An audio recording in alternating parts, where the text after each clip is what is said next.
Buon pomeriggio ancora, sono Stefano Marchioro e oggi introduco a nome di Federalberghi Veneto, di Confturismo Veneto e Confindustria Veneto questo importante appuntamento sulle nuove prospettive per il termalismo euganeo. Abbiamo un pomeriggio molto intenso che ci aspetta, spero che possiate rimanere tutti qui fino alla fine perché io sono cresciuto ad Abano e raramente però mi è capitato di vedere un appuntamento così completo e diciamo rappresentativo di quello che è questo importante bacino termale euganeo e di questa importante destinazione Terme e Colli Euganei.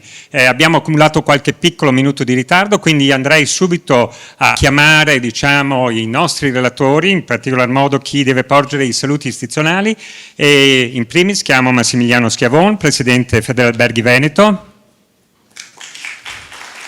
Mauro Usatti, Advisor Confindustria Veneto Turismo, Roberto Marcato, Assessore all'Artigianato, Commercio, alle Acque Minerali e Termali di Regione del Veneto, Valentina Montesarchio, Direttore e Segretario Generale di Union Camere del Veneto, Federico Barbierato, Sindaco di Abano Terme, Luca Fanton, assessore all'urbanistica del comune di Montegrotto Terme. Ecco, io devo chiedere ai nostri ospiti, adesso aspettiamo che arrivi anche l'assessore Fanton, una piccola gentilezza, vi chiedo un attimo di alzarvi perché a favore della stampa una piccola foto, diciamo, opportunity.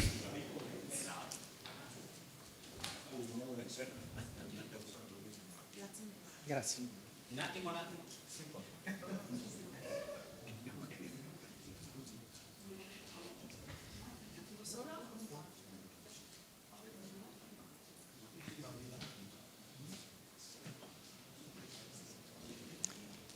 Bene, allora andiamo a iniziare proprio con chi ha fortemente voluto questa iniziativa, ovvero le due associazioni di categoria maggiormente rappresentative anche in questo comparto e quindi chiamo il Presidente Massimiliano Schiavone a darci il suo contributo alla giornata odierna. Prego, si accomodi il Presidente. Grazie.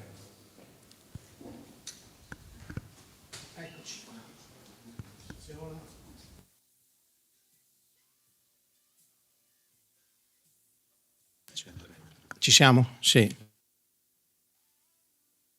Gli appunti perché vorrei che la memoria giochi brutti scherzi e quindi è doveroso fare i ringraziamenti e i saluti in apertura agli assessori oggi presenti regionali Caner e anche ai consiglieri regionali che sono visto presenti qui anche in sala. Alla provincia di Padova, al Presidente Canella, al consigliere provinciale Gottardo, e alle forze dell'ordine qui presenti, tra cui le Cuccuglielli, il comandante provinciale dell'Arma dei Carabinieri, benvenuto, grazie alla sua presenza, alla Camera di Commercio,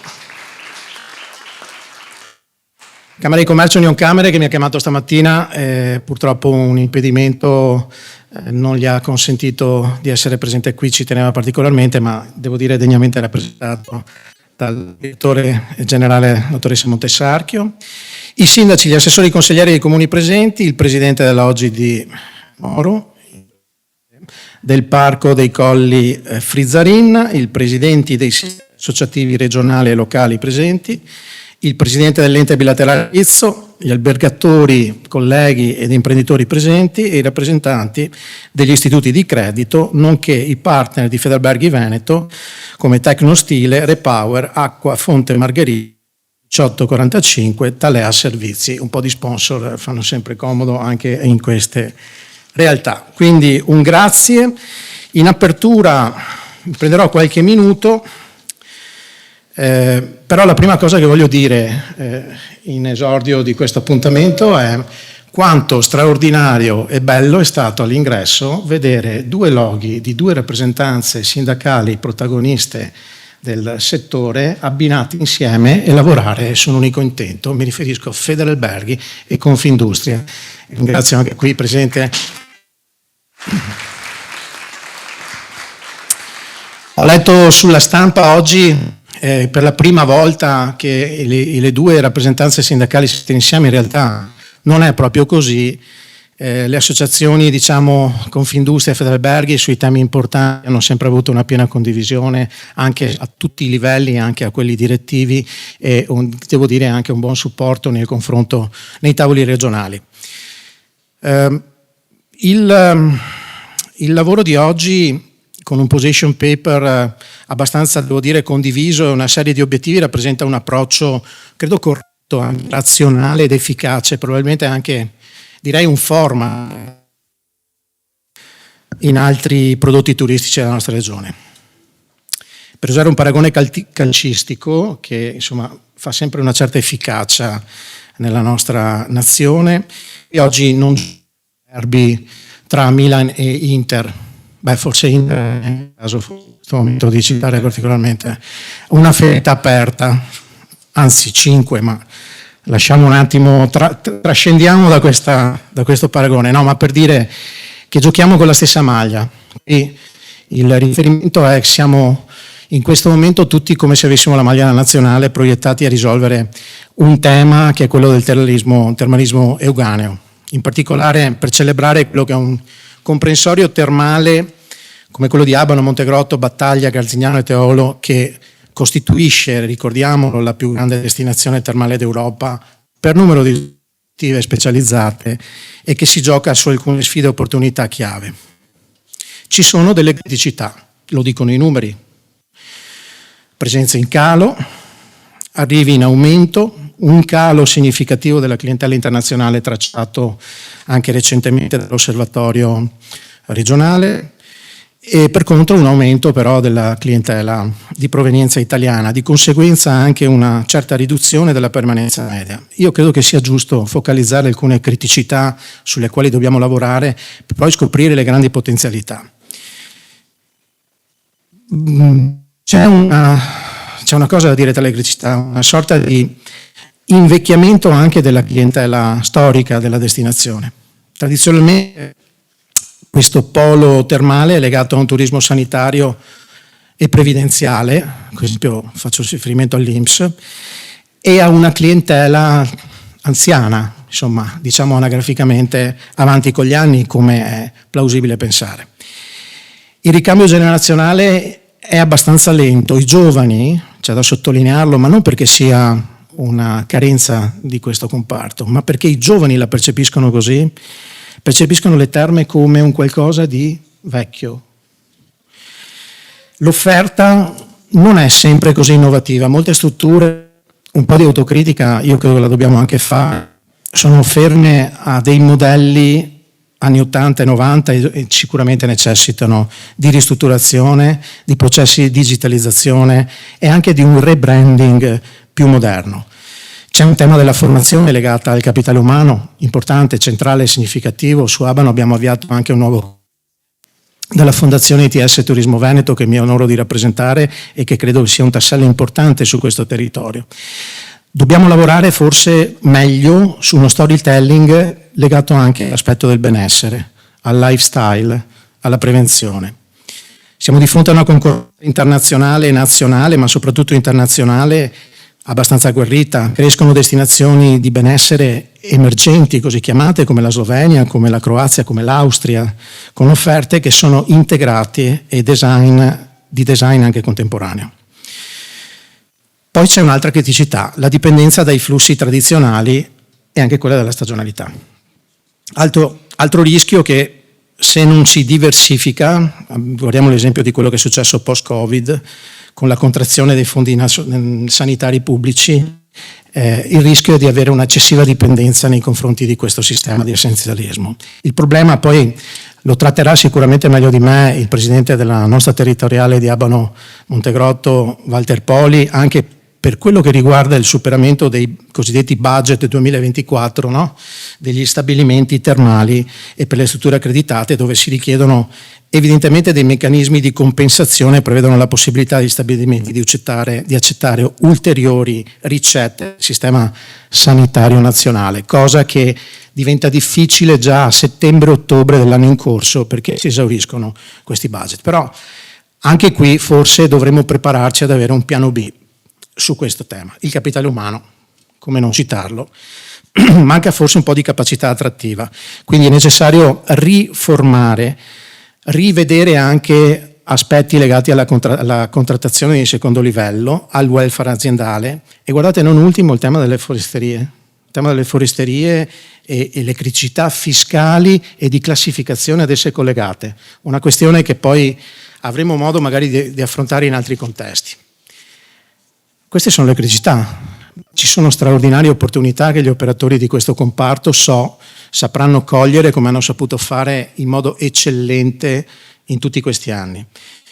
Il turismo del benessere e della longevità, la domanda di benessere olistico, la medicina preventiva, rigenerativa è in forte crescita e il Veneto, siamo assolutamente convinti, lo dico ai nostri assessori presenti, può certamente posizionarsi come una spa destination, assolutamente, sia legata al wellness moderno che quello ai temi della mente, del corpo e dell'alimentazione. C'è il tema dell'integrazione con la medicina personalizzata, il cosiddetto concetto tailor-made. Guardate che non è un concetto legato solo alle vacanze del mare. Le terme possono diventare un hub per programmi personalizzati come il detox, l'antistress, il post-covid, recovery, la prevenzione osteoarticolare, psicofisica. Quello che voglio dire, con una similitudine molto semplice, gli ingredienti per vincere la sfida del prossimo futuro ci sono tutti, sono gli ingredienti di un grande piatto, ma quello che è altrettanto importante, mi preme sottolineare, non è solo quello che ci sarà nel piatto, ma quello che c'è intorno a questo piatto. E qui mi riferisco al turismo esperienziale e sostenibile. Collegare il ternarismo a percorsi bike, a percorsi di enogastronomia, arte e paesaggio dei Colli Euganei valorizza certamente l'esperienza. Dobbiamo cercare di far permeare il più possibile questo tipo di esperienzialità da poter vendere poi sui mercati nazionali e internazionali. Il bacino termale si presta assolutamente in maniera ideale a proposte slow, green e rigeneranti, che sono poi i grandi temi oggi del mercato. Rafforzare il ruolo delle OGD, e questo è un tema significativo e importante, e qui c'è un OGD Terme e Colli Euganei, credo che sia una realtà sulla quale è giusto porre una importante attenzione. Poi ci sono gli investimenti di riqualificazione digitale e strutturale con i fondi del PNRR, i bandi europei e regionali che possono sicuramente dare la transizione energetica, l'efficientamento, il tema della digitalizzazione del comparto alberghiero termale. Un altro tema a me particolarmente caro, ma che su questo territorio peraltro ha un'esperienza straordinaria, è la collaborazione con università e centri di ricerca. Voi qui avete un centro studi importante che ha dato esempio e che continua secondo me ad essere una risorsa strategica fondamentale, ma serve anche stringere le maglie con l'Università di Padova, centri di medicina che possono sostenere un modello termale di, come si dice in inglese, evidence, cioè la ricerca sulla fangoterapia, per esempio, sulle acque termali, sullo stress management. E quello altrettanto importante, last but not least, e arrivo alla conclusione, è quello di un nuovo piano di marketing, un target ben mirato a quelli che sono i giovani, le generazioni cosiddette Z, a cui abbiamo fatto riferimento prima. Qui c'è un lavoro da fare di rebranding contemporaneo. C'è un lavoro anche di un'attività di Instagram friendly, come si dice in gergo, che parli a chi cerca relax di qualità, smart working immersivo e weekend rigeneranti. Sintesi e chiudo.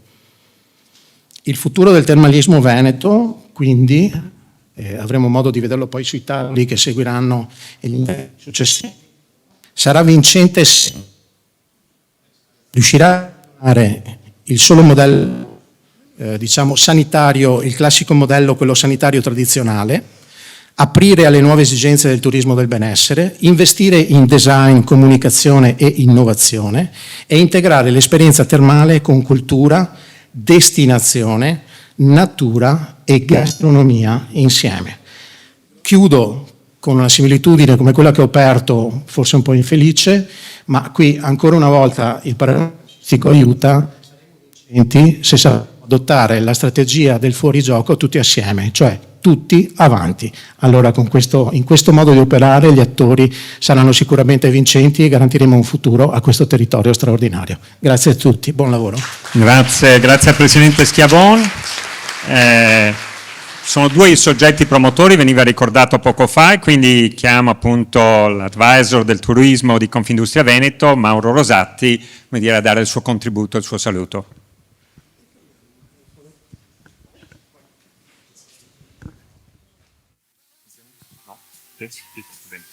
Buonasera a tutti e grazie di essere qui. Ringrazio come Massimiliano le autorità civili e militari presenti. Mi unisco a tutto il suo messaggio di unità che oggi vogliamo dare, unità di loghi, vedete qui rappresentati, ma dall'intervento di Massimiliano ho sentito anche essere unità di contenuti. Spesso anche a livello associativo Federalberghi e Confindustria Veneto Turismo sono visti nell'immaginario collettivo come due associazioni competitor, no? Che prestigiano sponde diverse nella stessa spiaggia. Invece questa è un'occasione in cui, come tante altre, possiamo dimostrare che per il rilancio di una destinazione, per il rilancio di un territorio, è l'integrazione che permette di superare quegli steccati, per campanilismi, quindi arrivare vincente ad un traguardo comune. Veneto in questo rappresenta sicuramente una best practice, perché ci sono state certamente altre occasioni in cui la nostra unione è stata determinante per il rilancio di momenti sicuramente critici, significativi. Vediamo il post-Covid, vediamo anche il piano strategico sul turismo, che è stato sviluppato in collaborazione tra le nostre associazioni, tra le nostre organizzazioni, quindi sono elementi fondamentali, momenti significativi, ed oggi è uno di questi certamente. Il bacino termale, come diceva anche Massimiliano, comprende delle località iconiche, Abano, Rocco, Battaglia. Io sono di Abano, è la prima volta che intervengo come advisor del turismo e sono contento di farlo nella mia città. È un onore per me essere qui. Casignano, Teolo, e quindi non abbiamo certo bisogno di dimostrare la nostra importanza strategica. Il patrimonio che sicuramente ci è riconosciuto sia a livello nazionale ma soprattutto a livello internazionale. Certamente i mercati che sono un po' in crisi, mercati che devono essere riconquistati, però il valore della località secondo me esiste ed è profondo nel mercato. Tuttavia siamo certamente chiamati a confrontarci con una nuova fase evolutiva, caratterizzata oggi ad esempio da mutamenti nei settori che sono importanti, da nuovi modelli di narrazione esperienziale, che sono quelli legati, come diceva Massimiliano, soprattutto al mondo. Una fascia d'età completamente diversa da quella rappresentativa storica di questo europeo. Quindi è il momento in cui dobbiamo pensare trasparentemente, mettere a nudo quelle che sono le criticità da una parte, ma dall'altra parte esplorare le tantissime e molteplici opportunità di questo territorio, questi luoghi che sono scelti. Dobbiamo quindi agire consapevoli che il termalismo euganeo è un ecosistema complesso che intreccia sicuramente tantissimi aspetti che sono di carattere sociale, di carattere turistico, naturale, ma anche di carattere prevalentemente economico per noi imprenditori. E che ogni soluzione di rilancio certamente passa attraverso l'integrazione di ambiti che sono profondamente diversi ed eterogenei fra di loro. I dati turistici del 2023 del Veneto penso che siano noti a tutti. Il 2023 è la prima regione turistica italiana, oltre 21 milioni di arrivi, quasi 72 milioni di presenze, di cui il 70% del mercato straniero, e quindi confermano sicuramente l'attrattività della internazionale della nostra regione. E il turismo continua a rappresentare, negli ultimi mesi abbiamo più volte detto, il ministro del turismo più volte l'ha rappresentato, il turismo è un pilastro essenziale per l'economia di questo paese. Rappresenta a livello di Veneto, nel 2023, il valore della produzione superiore a 7 miliardi di euro, dando occupazione a oltre 300.000 occupati, con tutte le difficoltà degli occupati che conosciamo tutti. Il termalismo ancora però sconta un gap importante rispetto ai dati post-pandemici.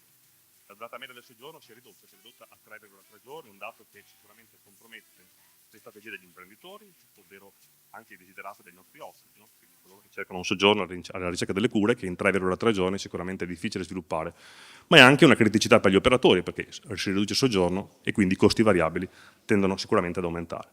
Quindi è necessario ripensare l'identità, come diceva Massimiliano, anche il posizionamento del termalismo, che non può più quindi essere un segmento isolato, deve essere certamente parte integrante di una visione più ampia di benessere, quindi fondata su quelli che sono concetti oggi chiavi in tutti i settori, conosco anche molto bene altri settori oltre a quello del turismo, la sostenibilità, l'innovazione, ma soprattutto una governance condivisa.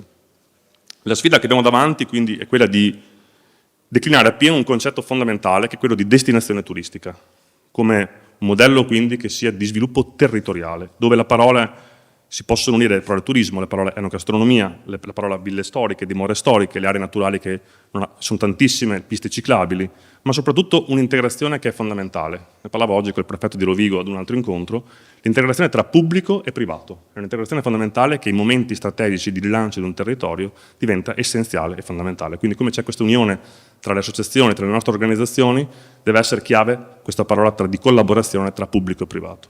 Confindustria Veneto Turismo sostiene un percorso articolato su 6 assi fondamentali che sono strategici in piano operativo, che magari poi Cristina potrà condividere nel suo intervento. Quindi una revisione normativa essenziale, un'innovazione del prodotto, una governance che sia appunto, come più volte detto, integrata, una digitalizzazione, politica del lavoro e un aspetto chiave per le nostre risorse, quello della formazione, oltre che del social housing. Siamo convinti che con un approccio condiviso e integrato potremo certamente accompagnare il turismo euganeo verso una nuova fase di crescita, che sarà breve secondo me il periodo se c'è questa unione di forze, valorizzando il suo potenziale che, come abbiamo detto prima, è sicuramente unico e inestimabile. Concludo quindi ribadendo la nostra disponibilità ad essere parte attiva, propositiva di questo cammino evolutivo, con la consapevolezza che il rilancio del termalismo euganeo rappresenta un'opportunità non solo per il territorio delle terme, ma per l'intero Veneto, luogo strategico per il turismo. Grazie. Grazie all'advisor Rosatti. La vicinanza di Regione del Veneto a questo territorio è testimoniata oggi dalla presenza di ben 2 assessori regionali e di numerosi anche consiglieri regionali. Il primo a portare il saluto per Regione del Veneto è l'assessore al commercio e alle attività produttive Roberto Mercato. Sì, grazie, buon pomeriggio a tutti e davvero vi ringrazio per l'invito. Tanto vedo la qualità dei presenti e quindi immagino che sia davvero un momento di sintesi particolarmente sentito, e io mentre sentivo i miei predecessori parlare, a proposito io sono milanista, quindi, no, lo tiriamo dentro tutti sulla stessa, no, c'è differenza. Sentendo i miei predecessori mi venivano in mente alcune riflessioni. Allora, io ho l'impressione, questo non vale solo evidentemente per il bacino termale, ma un po' per tutto il Veneto, che la percezione che si ha del Veneto, dell'economia del Veneto, di alcuni territori del Veneto, sia diversa dalla realtà dei fatti. Anche qui, mentre noi raccontiamo questo territorio, fuori c'è una percezione diversa da quello che è stata per esempio la reazione che ha avuto questo territorio dopo il Covid. Cioè, ricordo, perché adesso sembra che sia tutto passato e sia tutto sereno e sia stato facile, ricordo che questo è stato uno dei settori massacrati dal Covid, e il fatto che oggi ci siano ancora quegli imprenditori, ci siano ancora quegli albergatori e ci sia un sistema che funziona, non era così scontato qualche anno fa. Quindi evidentemente se oggi noi continuiamo ad essere competitivi, nonostante quella pausa drammatica, questo significa che c'è una capacità di reazione, un know-how, un'esperienza, un coraggio, una passione che evidentemente segnano questo territorio. Lo dico perché spesso e volentieri io incontro una difficoltà nel raccontare il nostro territorio. Anche questo problema che esiste in Veneto, così come esiste anche in altre regioni, della fuga dei cervelli. Parte qua, sfatiamo un mito, non sono tutti cervelli quelli che vanno all'estero, perché altrimenti significherebbe che quelli che rimangono qua sono delle capre. Non è così, anche perché altrimenti avremmo premi Nobel veneti in maniera considerevole, e così non è. Ci sono giovani che vanno all'estero, io lo metterei come obbligo di fare un'esperienza all'estero perché è assolutamente importante, però molti giovani vanno all'estero perché attratti anche da una narrazione di territori altri che li attirano. Dopodiché molti si rendono conto che non era tutto così straordinariamente fantastico. E se ne vanno perché non hanno nemmeno la percezione delle capacità che ha questa regione di dare prospettive. Perché tenete sempre in considerazione che questo è un territorio che nella commistione fra capacità di impresa e welfare non ha uguali al mondo. Non ha uguali al mondo. Perché quando mi raccontano che ci sono sistemi efficienti, straordinari, meravigliosi come l'America o altri paesi. Io sono reduce da un'esperienza in Giappone e quello è un paese raccontato come l'efficienza assoluta. Beh, gli autisti dei taxi hanno tutti 75-80 anni. Perché? Perché le pensioni non bastano. Davvero quello è un paese straordinario, non mi pare? Le coperture sanitarie valgono fino al 70%, il 30% te lo paghi tu. E questo è efficienza. In America o sei il primo della classe o non sei nessuno. Siamo sicuri che questi siano sistemi davvero efficienti, straordinari a cui puntare? Io non ne sono convinto. Io sono convinto che invece il nostro sistema, in particolar modo quello del Veneto, con questa, ripeto, commistione fra il saper fare impresa e welfare, non abbia eguali. Noi dobbiamo però raccontarlo questo. Dobbiamo raccontarlo, dobbiamo dirlo meglio, perché non lo sappiamo fare. I veneti non sanno raccontare la propria realtà. E uno degli elementi per cui io ho voluto fortemente, dopo decenni di grandi discussioni, di poter fare una sperimentazione sull'uso dell'acqua termale a fini energetici è anche questo. Primo, perché io trovo sconsiderato non usare un'acqua di risulta per fare energia da fonti rinnovabili. E due, perché anche qui si immette nel racconto un elemento di attenzione all'ambiente che oggi, volenti o nolenti, piace a tutti. E allora noi dobbiamo su questo lavorare molto di più, fare sistema. Adesso banalmente, io incontro moltissime persone quando io gli dico ma cosa fai sto weekend? Io vado alle terme, con sto caldo. No, risposta, con sto caldo. Ma diciamolo che in realtà si sta bene alle terme anche d'estate perché l'acqua non è a 80 gradi. Ma nell'immaginario collettivo terme caldo. Allora anche qua serve una narrazione diversa, perché perdiamo opportunità. Stanno in coda 3 ore per andare a Jesolo, con tutto rispetto per Jesolo, e qua potrebbero arrivare in mezz'ora e non si arriva.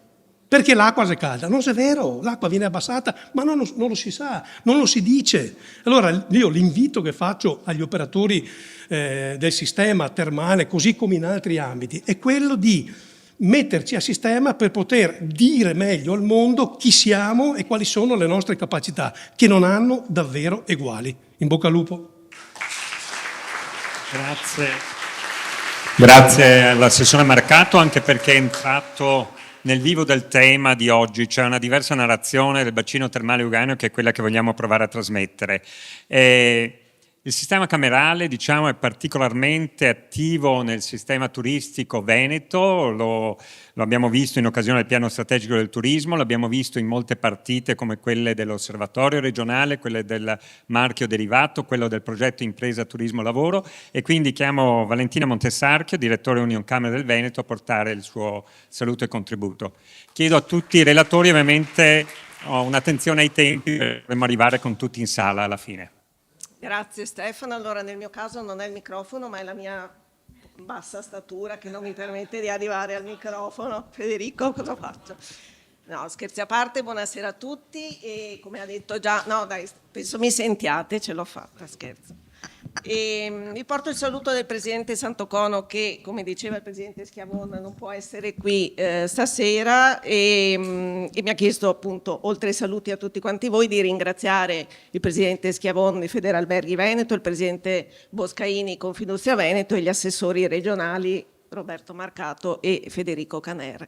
Come diceva Stefano, il sistema camerale, voi sapete, i più lo sanno, da tempo è partner della Regione Veneto nella progettazione, nell'implementazione delle linee di sviluppo strategico del turismo. Il tema che viene affrontato questa sera, questo pomeriggio, è secondo noi uno dei più rilevanti proprio per progettare e definire l'indirizzo del turismo veneto, perché turismo di una regione che ha molti siti termali e Abano e Montegrotto sono la prima destinazione europea termale. Il nostro sistema camerale in particolare insieme alla regione sta lavorando con le organizzazioni di gestione delle destinazioni, con molte organizzazioni per accompagnarle a trasformarsi, quindi passare da tavoli di concertazione ad essere delle vere e proprie realtà strutturate e organizzate in grado di gestire le principali funzioni dell'accoglienza, appunto con una struttura organizzata, ma soprattutto, come si diceva prima, puntando sulla promozione integrata pubblico-privato. In particolare sul territorio di Padova la Camera di Commercio sta lavorando per potenziare le due OGD Padova e Terme Colli con l'obiettivo di emulare l'esperienza di successo dei colleghi della Camera di Commercio di Verona con l'esperienza della Destination Verona and Garda Foundation e quindi diciamo portare alla nascita di un'unica fondazione. È una strada articolata, sicuramente, un obiettivo che a volte può sembrare non semplice, però noi riteniamo che sia l'unica strada, un percorso obbligato per affrontare efficacemente la sfida di una gestione duratura e sostenibile del turismo, che è il primo asset della nostra regione e può rimanerlo se si continua a lavorare da un lato per garantire la qualità e la tutela, investire nella qualità e nella tutela delle destinazioni più note, più frequentate, dall'altro valorizzare quelle meno conosciute. A tal punto noi riteniamo che il turismo termale sia fondamentale appunto nello sviluppo del turismo veneto, che abbiamo incentrato una parte del progetto di quest'anno finanziato dal Fondo di Perequazione Nazionale. Apro e chiudo parentesi, il Fondo di Perequazione Nazionale è uno strumento delle Camere di Commercio gestito a livello nazionale e regionale, quindi Unione Camere del Veneto in questo ha un'azione che svolge di coordinamento ma anche proprio di gestione di questo fondo per tutte le Camere di Commercio del Veneto, che ha l'obiettivo di rendere omogeneo sul territorio nazionale lo svolgimento delle funzioni che la legge attribuisce alle Camere di Commercio. Ecco, una componente importante del nostro progetto per il sostegno del turismo di quest'anno è proprio dedicata al turismo termale. Grazie a questo progetto abbiamo realizzato in collaborazione con ISNART, e dopo ci sarà Paolo Bulleri che è il direttore di ISNART. ISNART è una struttura del sistema camerale per la ricerca turistica. Abbiamo realizzato 2 indagini, una rivolta agli imprenditori e l'altra rivolta ai turisti delle destinazioni, e un focus group dedicato agli operatori del settore che ci hanno permesso di rilevare quali sono punti di forza e punti di debolezza e quindi elaborare diciamo delle azioni, un piano di azione per lo sviluppo di questo settore. Ecco, lascerei qui poi a Paolo approfondire e naturalmente vi faccio complimenti agli organizzatori per l'iniziativa e confermo la disponibilità del nostro sistema a lavorare su questo anche. Grazie a Valentina Montesarchio, direttore di Unione Camere del Veneto. E le amministrazioni comunali sono senz'altro, insieme alle imprese, insieme alle organizzazioni dei lavoratori, tra l'altro in sala abbiamo le rappresentanze di Filcans, CGL, Fisascat CISA e Wiltux. Le amministrazioni, dicevo, sono protagoniste di questi territori, quindi chiamo per primo Federico Barbierato, sindaco di Abano Terme.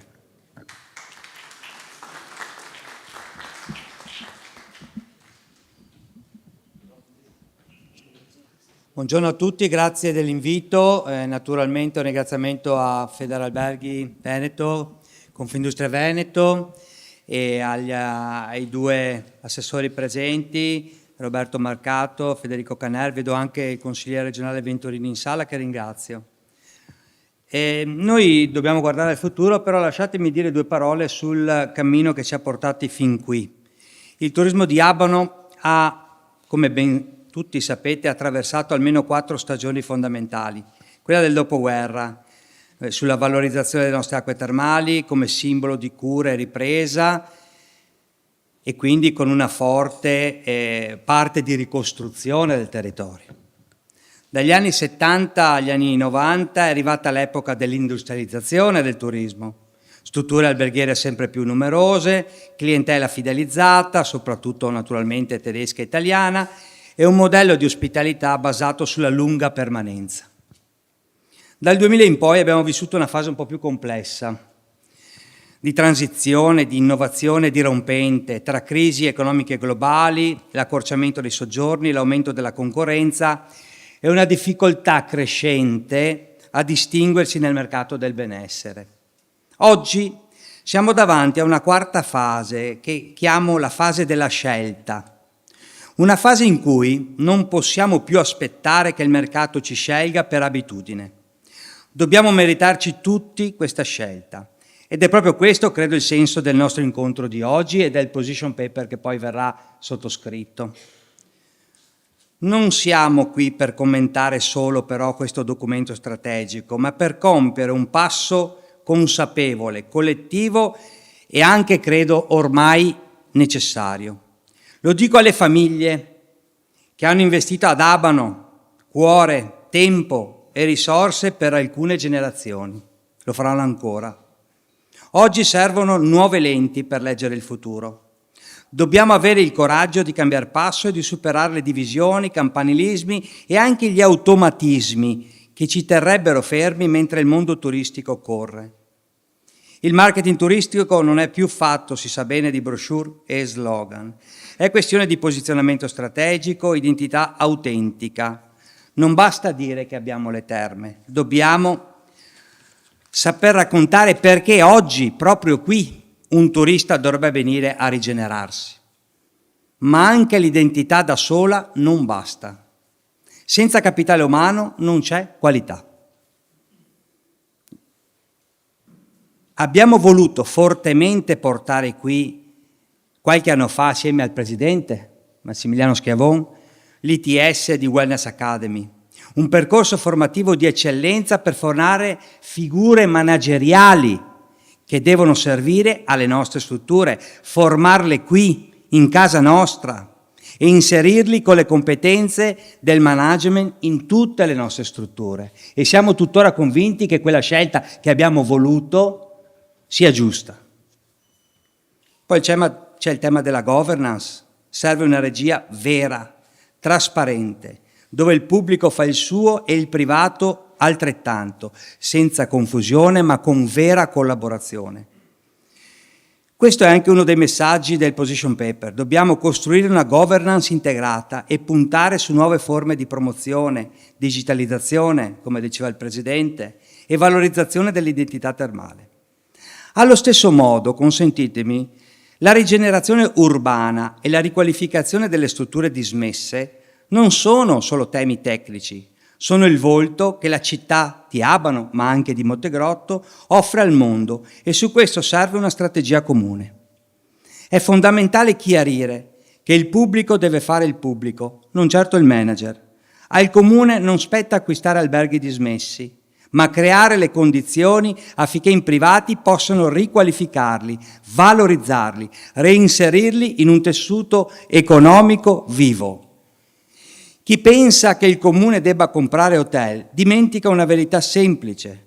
Un comune che fa l'albergatore è come un arbitro che vuole segnare un gol. Perde credibilità, confonde le regole e rovina la partita a tutti.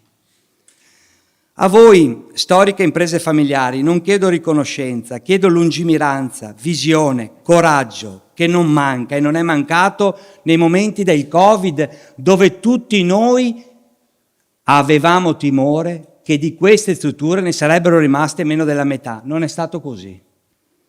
La nostra è una città d'acqua e l'acqua non conosce muri, non si ferma di fronte agli ostacoli, scorre, crea, rigenera. Ma l'acqua termale di Abano ha ancora qualcosa in più. È un'acqua viva, matura nel sottosuolo per decenni, raccoglie memoria, energia e minerali. Quando sgorga, lo fa con forza e con lo scopo di curare.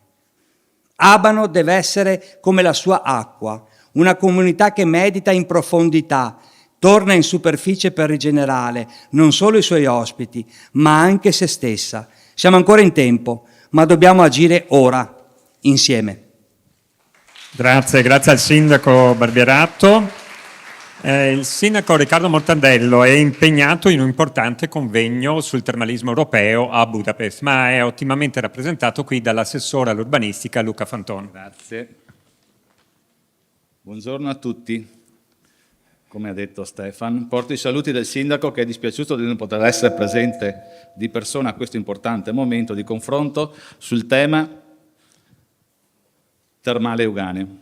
È attualmente impegnato in qualità di sindaco di Montegrotto Terme e presidente dell'Associazione delle città storiche termali europee al Congresso europeo sul termalismo che si svolge in questi giorni a Budapest. Vi riporto di seguito alcune riflessioni sul tema di oggi che abbiamo condiviso. È fondamentale che il confronto sullo stato del territorio euganeo proceda con la massima trasparenza, coinvolgendo amministrazioni comunali, associazioni di categoria e regione.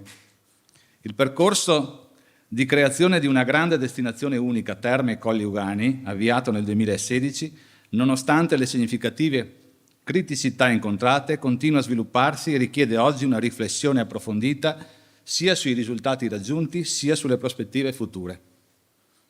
Occorre valutare attentamente anche eventuali possibili modifiche alla legge regionale, una legge di certo buona e innovativa, ma da cambiare meglio rispetto alle esigenze territoriali. È altresì necessario sviluppare in tutti i comuni della destinazione Termi e Colli Euganei una piena consapevolezza che le dinamiche turistiche richiedono competenze professionali specifiche e non possono essere affidate all'improvvisazione dei singoli attori. La destinazione necessita di una governance solida che rispetti le strategie e gli interessi turistici territoriali, supportata da professionisti qualificati, da finanziamenti adeguati che non possono gravare esclusivamente sulle amministrazioni comunali. La governance deve puntare a creare un modello strategico. La nostra destinazione rappresenta più del 90% del mercato termale veneto e richiede investimenti significativi anche per tutti i prodotti turistici che si alimentano del patrimonio euganeo, fondamentali anche per rinnovare l'offerta termale in un momento di evoluzione e note criticità del settore. Ma va anche detto che per noi è imprescindibile avere il supporto degli imprenditori alberghieri locali, perché il turismo nel bacino termale euganeo viene determinato esclusivamente dagli investimenti e dall'azione dei privati che ci permettono di essere unici nel panorama termale italiano e europeo. Senza di loro non si fa strada, non si va da nessuna parte. Il riconoscimento MAB UNESCO costituisce un'opportunità preziosa per elevare il livello del dibattito territoriale e comprendere le dinamiche europee, superando le logiche autoreferenziali che limitano la nostra competitività sui mercati turistici internazionali. L'osservatorio privilegiato che mi offre la Presidenta dell'Associazione delle città termali euganee mi consente di cogliere due aspetti fondamentali. Da un lato, il mondo ci riconosce come modello virtuoso. Dall'altro è urgente comprendere sempre meglio i meccanismi del turismo internazionale. Numerose destinazioni simili alla nostra, particolarmente in Croazia e in Slovenia, hanno registrato negli ultimi anni sviluppi più performanti, obbligandoci ad abbandonare logiche autoreferenziali che potrebbero rivelarsi dannose nel medio e lungo periodo. Auspico anche che il Comune di Abuna valuti, Federico, di aderire all'Associazione delle città storiche termali europee, così come lo potrebbe fare anche la Regione, considerando che questa realtà, quella delle città storiche termali, accoglie numerose istituzioni territoriali europee, province e regioni. Presidiare tavoli internazionali più qualificati ci consente non solo di acquisire le informazioni necessarie per definire strategie corrette, ma anche di accedere a meccanismi di finanziamento e sostegno di cui altre destinazioni turistiche già beneficiano ampiamente. Molto ci sarebbe da dire sul lavoro svolto come amministrazioni comunali in questi anni, sulle dinamiche urbanistiche legate al turismo, scelte importanti che stanno rigenerando molte delle strutture chiuse a Montegrotto, prevedendo un aumento importante delle presenze turistiche nei prossimi 5 anni. Molto si è fatto sull'utilizzo della risorsa termale, come diceva il consigliere e l'assessore regionale Marcato, molto si è fatto sull'utilizzo della risorsa termale anche per finalità energetiche. Anzi, ringrazio particolarmente per come si è attivato. Per noi a Montegrotto è stato molto importante, ma sicuramente anche per Abano. Ringrazio sentitamente gli organizzatori di questo convegno, le associazioni di categoria, Stefan Marchioro, da sempre anima turistica di questo territorio, gli assessori regionali che hanno costantemente sopportato il nostro territorio. Il sindaco e io formuliamo a tutti voi i nostri migliori auguri di buon lavoro. Grazie. Grazie anche a Luca Fanton. Io ringrazio e chiedo di accomodarsi ai nostri ospiti, quindi ringrazio Luca Fanton, Federico Barbierato, Valentina Montesarchio, Roberto Marcato e Mauro Rosatti e Massimiliano Schiavon. Entriamo nel vivo della giornata di oggi, del pomeriggio di oggi, con le relazioni introduttive, però in realtà i saluti sono stati tutt'altro che saluti istituzionali, sono entrati già nei temi di questo appuntamento. Quindi io chiedo anche ai relatori se hanno un po' di sintesi rispetto anche a quanto hanno preparato. Il primo relatore in realtà è, diciamo, preannunciato anche da Valentina Montesarchio, ci parla da remoto ed è Paolo Bulleri, direttore di ISNAT, Istituto Nazionale di Ricerca sul Turismo del Sistema delle Camere di Commercio, e ha predisposto di quella che è stata un'importante ricerca realizzata da Unione Camere del Veneto insieme a Regione del Veneto, insieme all'Osservatorio del Turismo Regionale Federato. Io ringrazio particolarmente Paolo Bulleri perché sono giornate un po' particolari e difficili per lui, gli mando un abbraccio e lo ringrazio comunque per essere con noi oggi, seppur da remoto. Credo che sia collegato, quindi cederei la parola a Paolo Bulleri.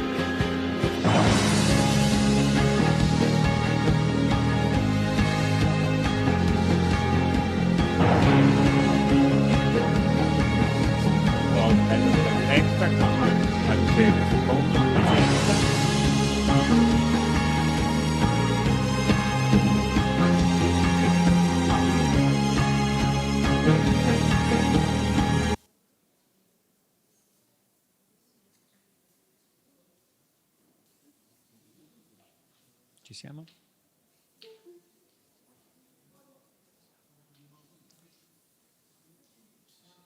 Eccolo, ecco, benvenuto Paolo, credo che debba essere attivata la videocamera, ecco qui, eccolo qui.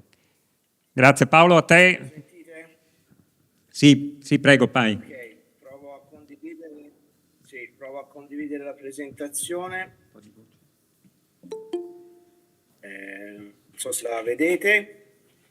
Non ancora, ma penso sia questione di caricamento. Ok.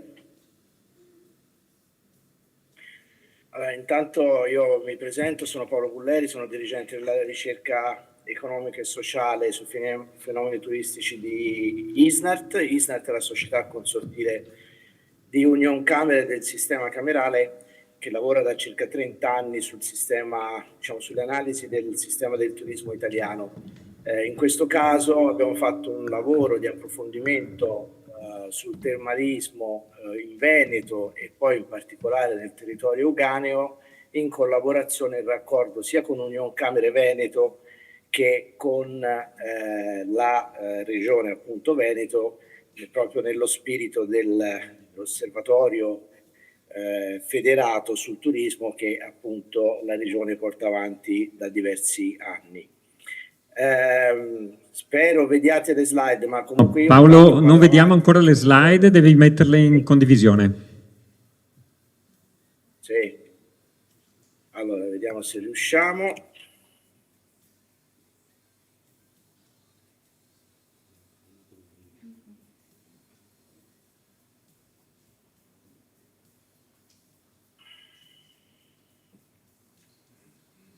Allora, arrivo.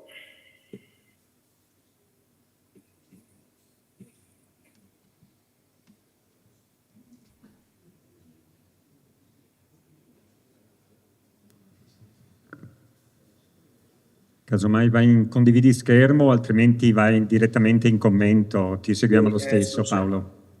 Sì, sto cercando.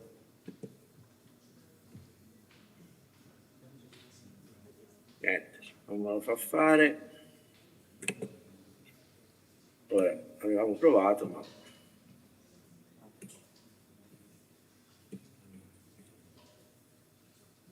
Non le vedete?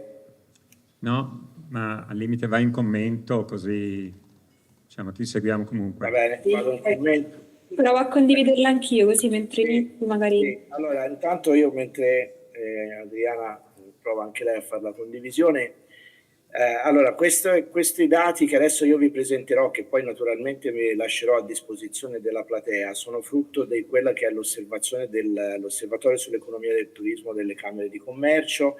È un'indagine che lavora sia dal lato delle imprese, quindi il sentiment delle imprese, intervistando 10.000 strutture, imprese ricettive italiane, alberghiere ed extraalberghiere, e oltre 30.000 turisti italiani e stranieri che abbiano passato almeno 2 notti a destinazione.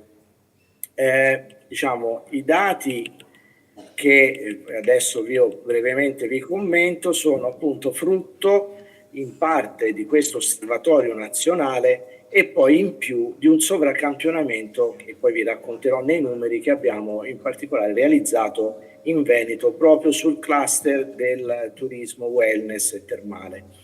Allora, dalla parte nazionale dell'osservatorio noi diciamo, tiriamo fuori quelle che sono state le principali motivazioni di viaggio in Italia.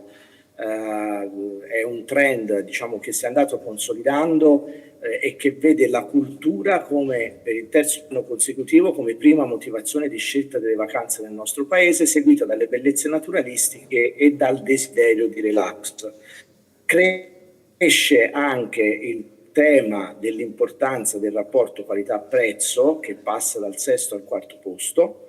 In questo scenario il wellness muove circa il 7% delle presenze a livello nazionale. Vi dico queste cose perché poi ritroverete dopo nella presentazione anche l'importanza di declinare la presenza sul territorio per un turismo di tipo wellness anche con extra motivazioni concorrenti come quella appunto della fruizione culturale del territorio. Allora, sui dati delle presenze turistiche, noi siamo partiti da quelli che sono i dati di Istat, ma in realtà li abbiamo integrati e abbiamo stimato, e ora vi dirò come li abbiamo integrati, abbiamo stimato per il 2023 circa 17,3 milioni di presenze turistiche direttamente ingenerate dal turismo termale. Perché questo numero? Perché oltre ai dati Istat noi vediamo anche le presenze in abitazioni private e quindi tutto quello che è movimento dietro Airbnb, perché abbiamo accesso al database AirDNA e quindi abbiamo un po' sovrastimato quello che era il dato di Istat e quindi diciamo circa 17 milioni di presenze per un impatto economico sui territori stimato in 1,4 miliardi di euro. Abbiamo praticamente quasi recuperato il dato di presenze che era quello cioè prima del 2020, quindi prima del Covid. In particolare nel 2023 è andato bene tanto il Veneto quanto la provincia di Padova. In Veneto sono circa 3 milioni di presenze, 2 milioni e 9 per la provincia di Padova. Allora, invece, se andiamo a vedere questo sovracampionamento, ve lo racconto velocemente e poi passiamo ai dati, che abbiamo fatto nell'autunno-inverno 2024, sono stati circa 1.800 i turisti intervistati nelle località termali, ripeto, in collaborazione su incarico di Union Camere Veneto, e abbiamo analizzato Abano Terme, Montegrotto, Gazzignano, San Michele al Tagliamento, Bibione, Caldiero e Giunone Terme. Quindi ci sono 2 aree che un po' rientrano più in quella che è l'area, diciamo, di cui tratta il convegno di oggi. Da questi dati viene fuori che il ritratto del turista termale in Veneto ha queste caratteristiche. Per oltre il 50% una situazione economica medio-alta, quindi un turista affluente, e questo vale in particolare per Montegrotto Terme. Un dato interessante è che i principali mercati di provenienza risultano la Germania e la Francia.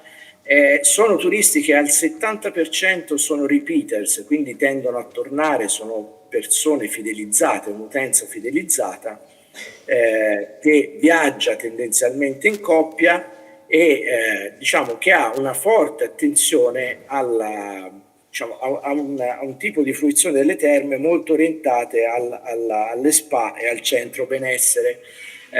Questo dato è un dato che in entrambi i casi vede Montegrotto Terme sopra la media regionale. Quindi questo focus sulle spa e sui centri benessere appare più forte per le terme di Montegrotto e Galzignano. Allora, quando poi invece chiediamo a quest'utenza le motivazioni della scelta della località termale, qui le cose essenzialmente Abano e Montegrotto, le cose si tendono a divaricare un attimo. Allora, diciamo su Abano mi sembra molto forte la posizione di brand che ha. Viene considerata, come dire, ha una maggiore obiettivamente riconoscibilità e notorietà, viene associata di più alla bellezza intrinseca del territorio e ha una, diciamo, un apprezzamento particolare per i servizi e le cure offerte e la qualità delle acque. Dove invece tende Montegrotto a sovravanzare Abano è in particolare in quella rete. L'utenza è un'utenza che tende molto a seguire il consiglio di amici e parenti, quindi sembrerebbe un'utenza anche maggiormente di prossimità. Altro elemento che Montegrotto si segnala anche per una relativa maggiore presenza di recensioni positive a fronte di esperienze di terzi. Questo è un po' provando a confrontare il posizionamento dei due grandi centri. Altro elemento che abbiamo approfondito e che insieme a quello della valutazione complessiva dell'esperienza risulta molto importante è quello della spesa dei turisti in Veneto. Allora, noi abbiamo una spesa media giornaliera pro capite dichiarata in Veneto dai turisti stessi di 201 euro. Abano Terme che è in crescita, questa si intende la spesa extra vitto e alloggio, tutto il resto. Abano Terme che risulta in crescita ce l'ha di 208 euro giornalieri, Montegrotto di circa 190, ma sono entrambi con un posizionamento molto alto di spesa. Tenete conto che la spesa media di un turista è di circa 100-120 euro al giorno e quindi qua siamo ampiamente sopra la media nazionale, ma di gran lunga. Come siamo assolutamente sopra media nazionale per quella che è la valutazione complessiva dell'esperienza turistica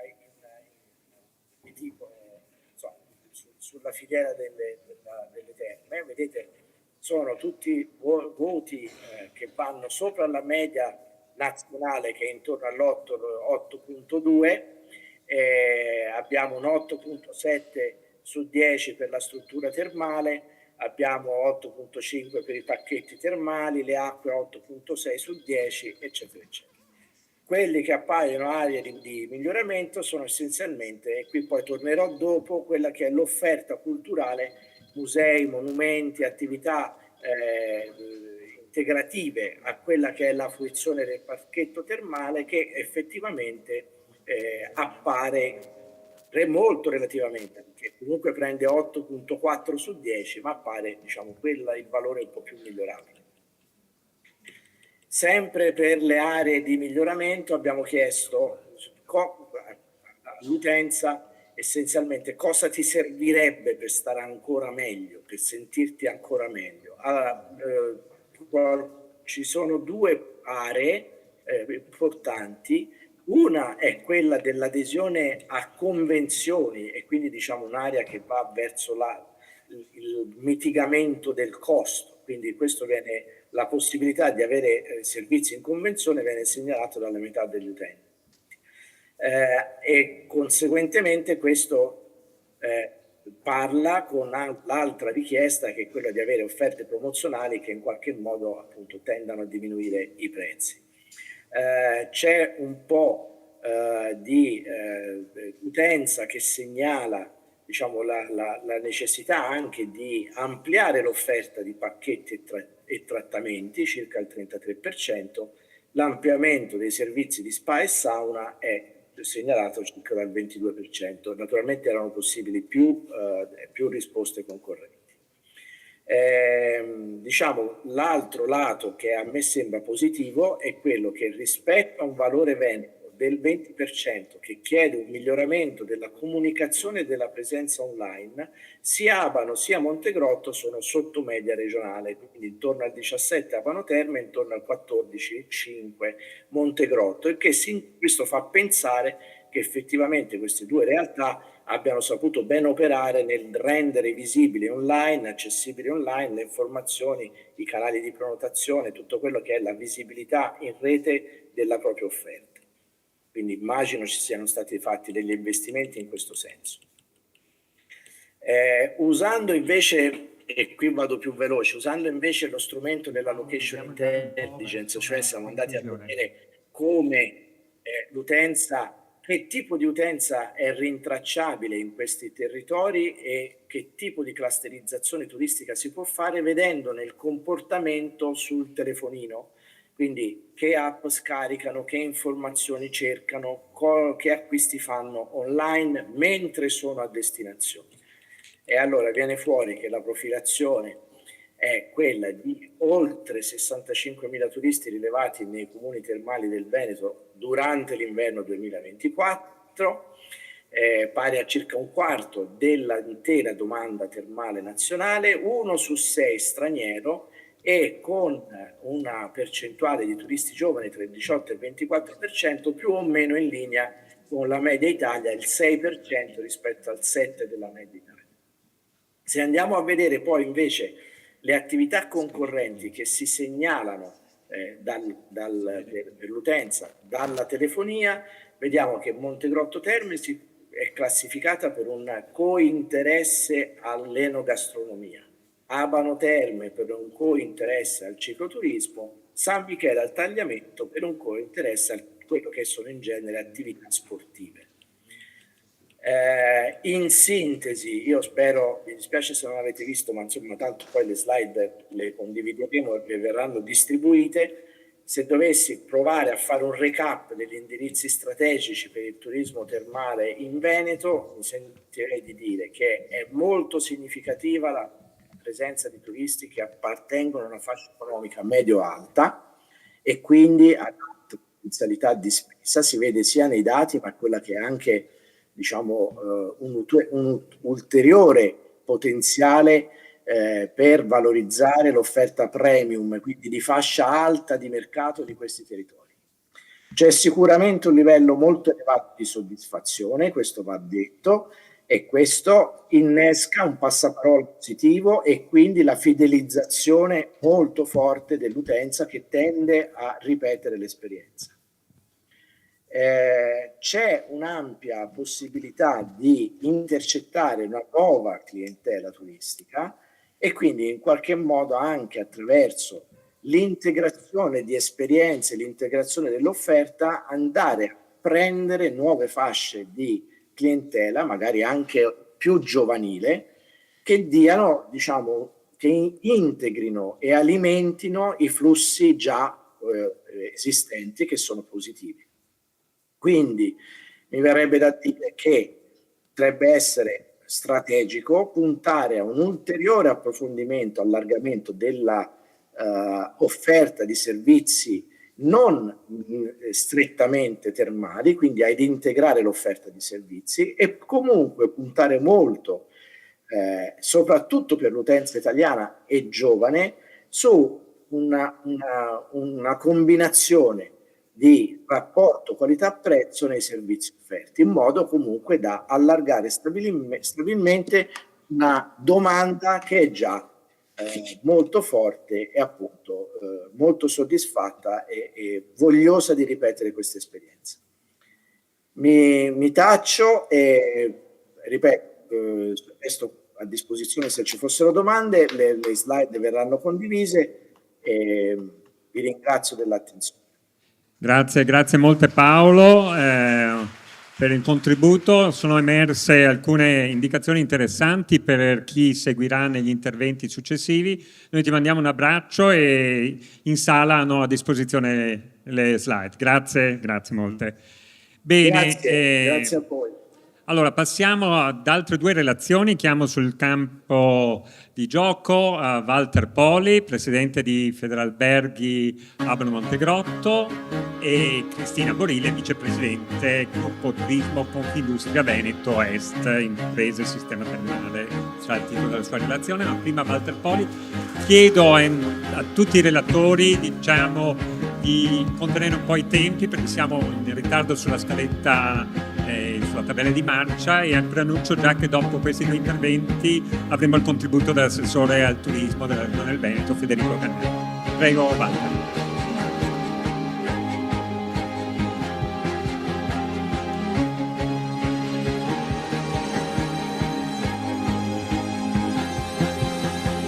Bene, grazie a tutti.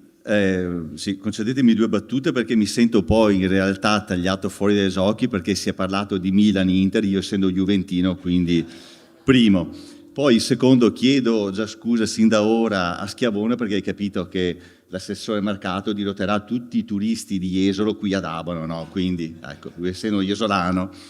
Bene, io ringrazio tutti, cercherò di essere sintetico, in realtà mi hanno detto taglia ancora prima di iniziare, bene. E cercherò di essere veramente sintetico, però questo è un momento veramente importante per il nostro territorio. Io ringrazio tutti, ringrazio sicuramente tutti i presenti, gli assessori regionali, i sindaci Stefano Marchioro, Schiavon, ma soprattutto le nostre direzioni regionali, le segreterie territoriali, Confindustria Veneto e tutti coloro che hanno contribuito alla realizzazione di questo importante evento. Insomma, allora è un onore per me essere qui presente oggi in qualità di presidente di Federalberghi Terme Abano Montegrotto, che è l'associazione che rappresenta assieme a Confindustria, ecco, il nostro comparto alberghiero. Il convegno di oggi nasce da un'esigenza concreta: dare voce a un territorio e alla sua classe imprenditoriale. Un evento che abbiamo fortemente voluto, perché credo profondamente sia giunto il momento di affrontare con lucidità e ambizione il futuro del termalismo. Il bacino termale euganeo, lo sappiamo, ecco, comprende Abano, Montegrotto, Battaglia, Gazzignano e Teolo, è la più grande destinazione termale europea per capacità ricettiva e per concentrazione di strutture specializzate. Parliamo di una comunità di imprese e di professionisti che contribuiscono ogni giorno a generare oltre 400 milioni di euro di fatturato annuo, offrendo lavoro a circa 6.000 addetti. Quindi è riconosciuto come un asset distintivo e consolidato del turismo veneto e italiano, e rappresenta sicuramente un punto di forza su cui intendiamo costruire una posizione condivisa, propositiva e orientata all'azione. A fronte di un turismo che a livello regionale rappresenta circa il 15% del PIL, abbiamo detto prima come il turismo sia un pilastro fondamentale, nel nostro settore il turismo termale arriva a pesare con tutta la sua filiera fino al 50%.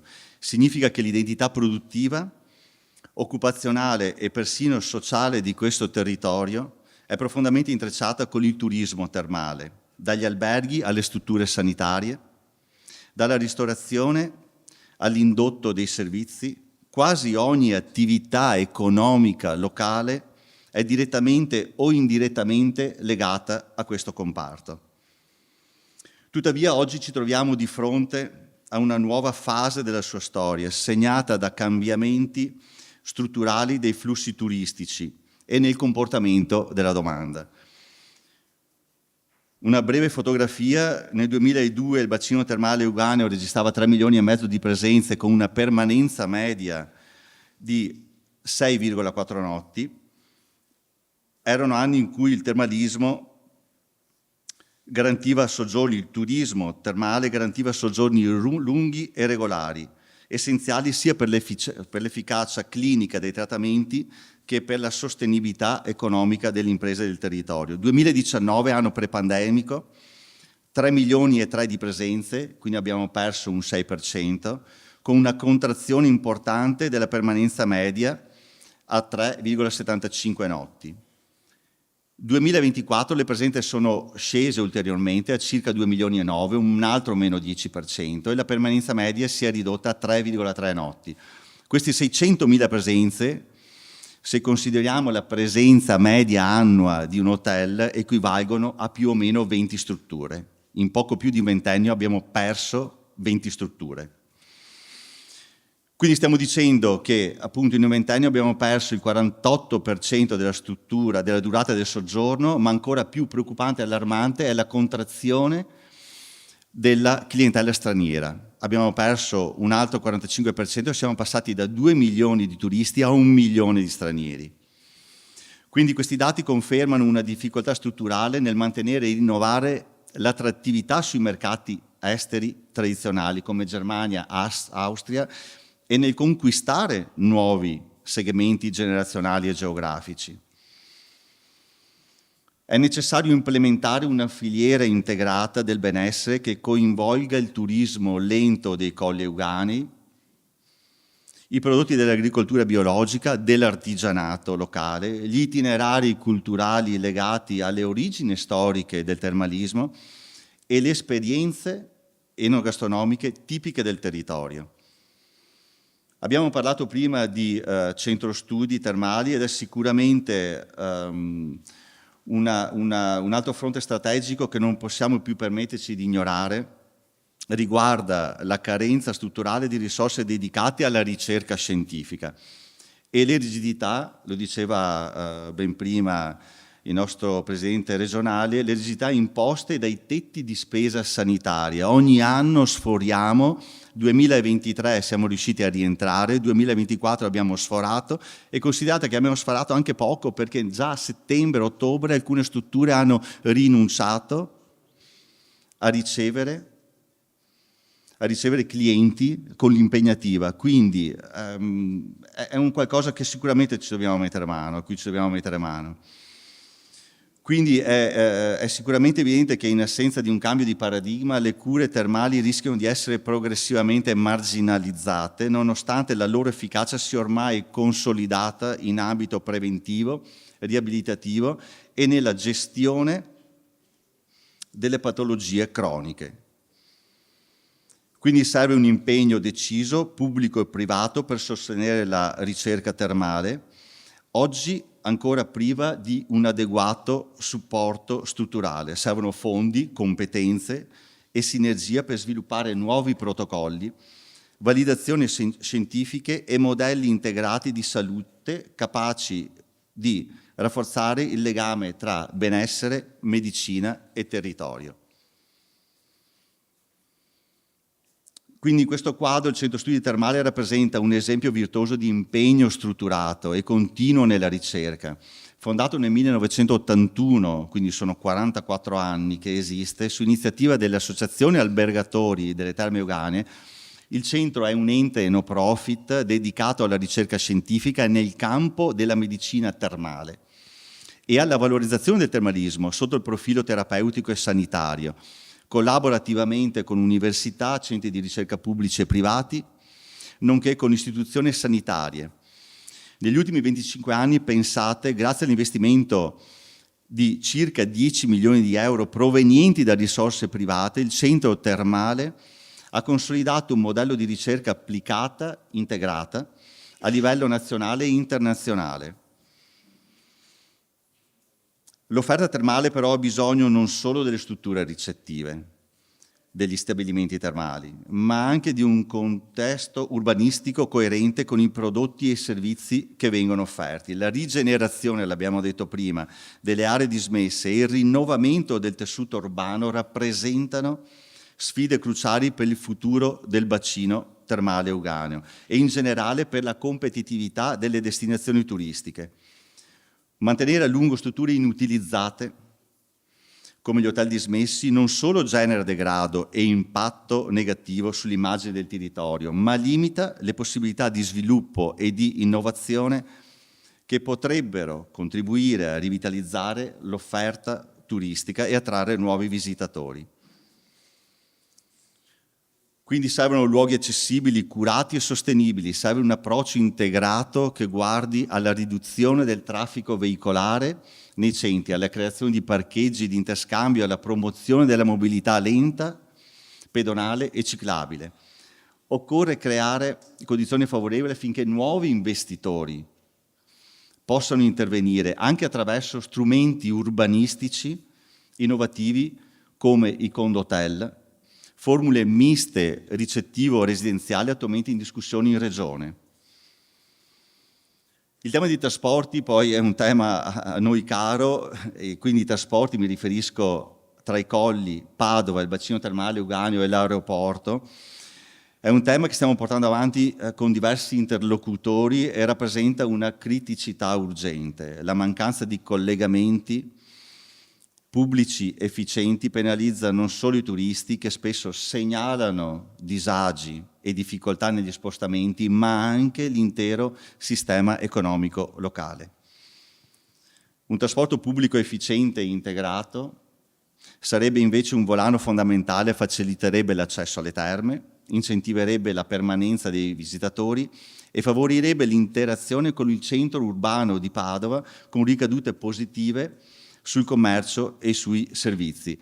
Ovviamente parlando di un turista è un viaggiatore e ovviamente si sposta usando mezzi pubblici o privati. La tassa di soggiorno è una risorsa che, se gestita con lungimiranza, può diventare un motore concreto per lo sviluppo e il rilancio turistico del territorio. È indispensabile che questa imposta non venga vista come un mero introito a bilancio, ma sia strettamente vincolata a progetti specifici e misurabili, dedicati alla promozione della destinazione, al miglioramento dell'accoglienza e alla rigenerazione condivisa degli spazi e delle infrastrutture.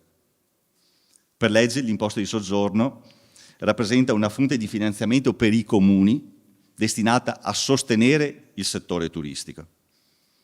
Quindi la collaborazione pubblico-privata deve diventare il paradigma operativo, creando sinergie e investimenti mirati che consolidino l'identità della destinazione, migliorino i servizi e favoriscono un'accoglienza moderna e sostenibile. In sintesi, vincolare la tassa di soggiorno a progetti concreti di promozione e sviluppo turistico significa trasformare una tassa in un vero e proprio strumento di crescita, capace di restituire valore sia ai visitatori sia alle comunità locali, favorendo un ciclo virtuoso di sviluppo e competitività duratura. Termino. La promozione. Il rilancio della promozione turistica non può essere lasciato a iniziative frammentate o a interventi episodici. Occorre un disegno complessivo, integrato e coordinato, che valorizzi in modo autentico e riconoscibile l'identità della destinazione. Un piano marketing triennale, ben strutturato e costruito in sinergia tra istituzioni e pubbliche amministrazioni, sicuramente Regione, Camera di Commercio, amministrazioni comunali, Parco dei Colli Euganei, operatori economici e territori, rappresenta uno strumento imprescindibile per invertire la tendenza alla flessione e per rafforzare il posizionamento competitivo sia sul mercato nazionale che su quello internazionale. Ma per essere davvero efficace questo rilancio deve poggiare, l'abbiamo detto prima, su uno storytelling esperienziale capace di raccontare non solo le qualità terapeutiche e scientifiche delle terme, ma anche l'unicità del paesaggio, le tradizioni locali, la cultura, il patrimonio enogastronomico, l'abbiamo detto prima, il verde, la natura, le opportunità del turismo lento, sostenibile e di benessere. La promozione turistica quindi non può più limitarsi a una semplice campagna di comunicazione, serve un'azione multilivello che integri infrastrutture, mobilità dolce, servizi, accoglienza, digitalizzazione e informazione e formazione. Una strategia che metta davvero il turista al centro e che coinvolga attivamente tutti gli attori del territorio. Per tutto questo è necessaria una nuova governance, l'abbiamo detto prima, anche questo, del turismo termale, con ruoli chiari, responsabilità definite e un coordinamento permanente tra pubblico e privato.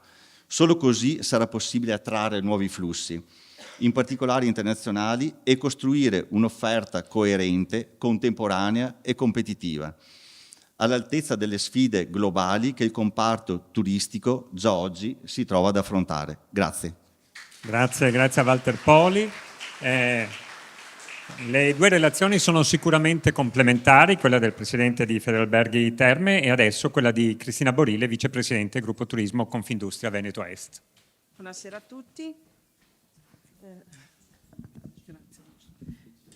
Allora, anch'io voglio ringraziare come il mio collega Walter tutti i presenti e soprattutto ringraziare Confindustria Veneto Est e Federalberghi per aver voluto mettere al centro di questo incontro un territorio che è molto caro alla mia famiglia, come prima nominava il nostro sindaco, ma non credo solo alla mia. Qua ho visto tantissime famiglie che sono dedite a questo lavoro da anni e che hanno generazioni, stiamo portando, io sono di seconda generazione, e che stanno portando avanti questo territorio, quindi questo è, credo che sia un bel obiettivo. Cosa ne pensa, signor Sindaco, rispetto a quello che ci ha detto prima? Cercheremo che i nostri figli portino avanti i nostri progetti. Noi abbiamo dedicato tutta la nostra vita, credo, chi è qua e conosco tutti. Questo è un territorio unico che merita attenzione, visione e un rinnovamento e un impegno collettivo. Il bacino termale Euganeo rappresenta la destinazione più grande d'Europa, ormai l'abbiamo detto parecchie volte, ha circa 16.000 posti letto e senza contare l'ampia offerta extra alberghiera. Parliamo inoltre di un patrimonio che va ben oltre il turismo, perché parliamo anche di salute, prevenzione, benessere e comunità. È un'eccellenza fondata su risorse naturali straordinarie. Le nostre acque salso-bromoiodiche sono uniche al mondo e il nostro fango termale è riconosciuto a livello europeo come un farmaco naturale. La scienza conferma che la tradizione che ci ha tramandato il termalismo è medicina, prevenzione e qualità di vita, e su questo dobbiamo costruire il nostro futuro. I progetti con l'università ce ne sono in atto e ce ne sono stati anche già esposti, come il post-Covid, che è stato un progetto fatto proprio dopo il Covid che abbiamo nominato prima, proprio con l'Università di Padova. Un progetto per la rigenerazione per chi ha avuto la malattia. Sappiamo anche che quel futuro non può prescindere però da un'evoluzione e da un nostro modello. I flussi turistici stanno cambiando, è vero, i soggiorni si accorciano, le esigenze si fanno sempre più sofisticate. Il turista cerca esperienze personalizzate, sostenibili, integrate, con cultura e movimento. L'abbiamo visto anche là, forse un po' di cultura manca nel nostro territorio, ma abbiamo tutti i numeri, credo, per poterla sviluppare. Non è più solo un paziente, è una persona attenta al proprio equilibrio, alla prevenzione e al benessere globale. Oggi si parla tantissimo di prevenzione. Io credo che le persone che venivano 30 anni fa alle terme arrivavano già un po' acciaccati. Noi vogliamo che arrivino persone che stanno bene per poter avere la vita più lunga e stare meglio. In questo senso serve uno sforzo coraggioso di aggiornamento e comunicazione. Abbiamo visto quanto sia potente, ad esempio, un testimone come Sofia Goggia, una giovane atleta, simbolo di resilienza e successo, che ha scelto Abano per il suo recupero. Questo è il linguaggio che dobbiamo adottare, un racconto contemporaneo che valorizzi l'identità termale e la sua straordinaria attualità. Non dobbiamo sembrare un posto per vecchi, dobbiamo farsi sentire che siamo un posto per persone che vogliono curarsi, giovani, meno giovani, un po' per tutti i comparti. Dobbiamo anche tornare ad attrarre i mercati internazionali, a cominciare da Germania e Austria, anche la Russia, speriamo forse, storici partner del nostro turismo. Serve una strategia di promozione forte, unitaria, condivisa tra pubblico e privato. Quindi quello che ci siamo già detti è sicuramente importante. Sono importanti le aziende alberghiere, ma è importante tutto quello che ci sta attorno. Ma c'è un'altra priorità che voglio sottolineare, che è il capitale umano. Nessuna struttura, per quanto bella e innovativa, può funzionare senza persone formate, motivate e valorizzate. Lo dico da imprenditrice. I nostri collaboratori sono sempre parte della nostra famiglia, perché, come abbiamo detto prima, noi siamo famiglie. Perciò dobbiamo anche salvaguardare anche le loro condizioni di vita, la loro formazione. Infatti, Infatti abbiamo molti contatti con gli istituti alberghieri, con gli istituti tecnici, anche l'ITS, che questo è veramente un bel progetto di manager, perché ormai è con i manager che si procede questo lavoro, altrimenti restiamo sempre... E a questo si lega un altro tema chiave, che è la formazione. Abbiamo bisogno di giovani preparati, curiosi e appassionati, e questo è il nostro compito prima di tutto, quando li abbiamo là dentro le aziende che fanno gli stage, farli amare questo lavoro, non tenerli in un angolo. Dobbiamo far capire loro quanto bello è il nostro lavoro, quanto bello è conoscere tante persone e saper parlare le lingue. Quindi sempre più dobbiamo avere collaboratori vicini come le scuole alberghiere e gli istituti tecnici. Serve un aggiornamento sulle normative regionali per quanto riguarda la figura dell'OAT, che sono i nostri fangoterapisti. La normativa è un po' datata, se posso permettermi, e c'è bisogno veramente di rinnovarla, perché è cambiato anche quel tipo di mercato del lavoro. Le persone che si approcciano a questo tipo di lavoro tante volte sono stranieri, e le richieste che vengono fatte dei documenti che chiedono per accedere al corso sono un po' difficili da reperire, quindi chiedo se si può anche questo fare una rivisitazione. Concludo con una convinzione profonda: il termalismo non è un'eredità da conservare, è una leva di sviluppo per il futuro. Salute, sostenibilità, benessere, sono queste le parole chiave su cui costruire un nuovo racconto nel nostro territorio, un racconto che parte da qui, da noi, ogni giorno, con chi lavora con passione per mantenerlo vivo, innovativo e accogliente. Grazie. Grazie Cristina, anche per questa bella sottolineatura e testimonianza.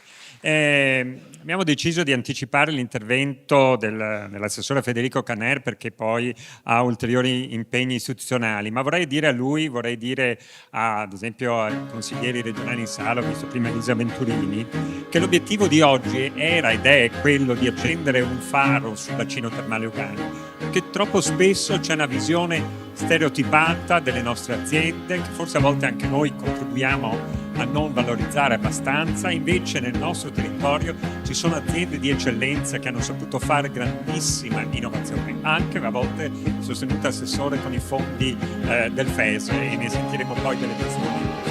Ma c'è anche una capacità di visione strategica importante su questo territorio, capacità di pensarsi come area vasta, come Terme e Poliugani, dove l'elemento maturo del termalismo beneficia dell'elemento rigeneratore dei poliurgani, la complementarità con Padova, che è una destinazione diversa, ma con cui possono esserci punti di contatto importanti sulla ricerca, sull'università, sulla congressualità. Ecco, mi faceva piacere anticipare queste riflessioni e consegnare la parola all'assessore Federico Caner per il suo contributo di oggi. Grazie.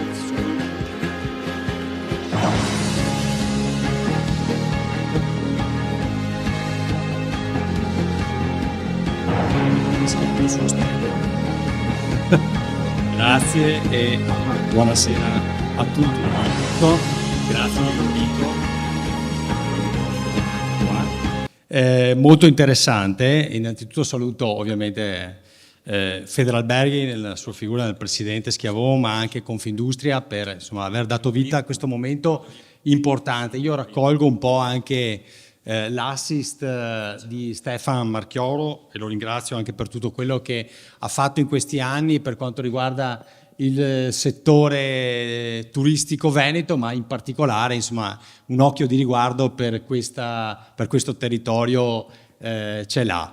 Ho avuto modo di vedere il position paper, quindi anche i 7 pilastri, però vedete prima, mentre ascoltavo, mi veniva in mente una cosa che mi faceva un po' sorridere, dato che il presidente Schiavon ha aperto con le metafore. Io non voglio fare metafore di carattere calcistico, anche per rispetto a Candoni, che sta già soffrendo molto da questo punto di vista.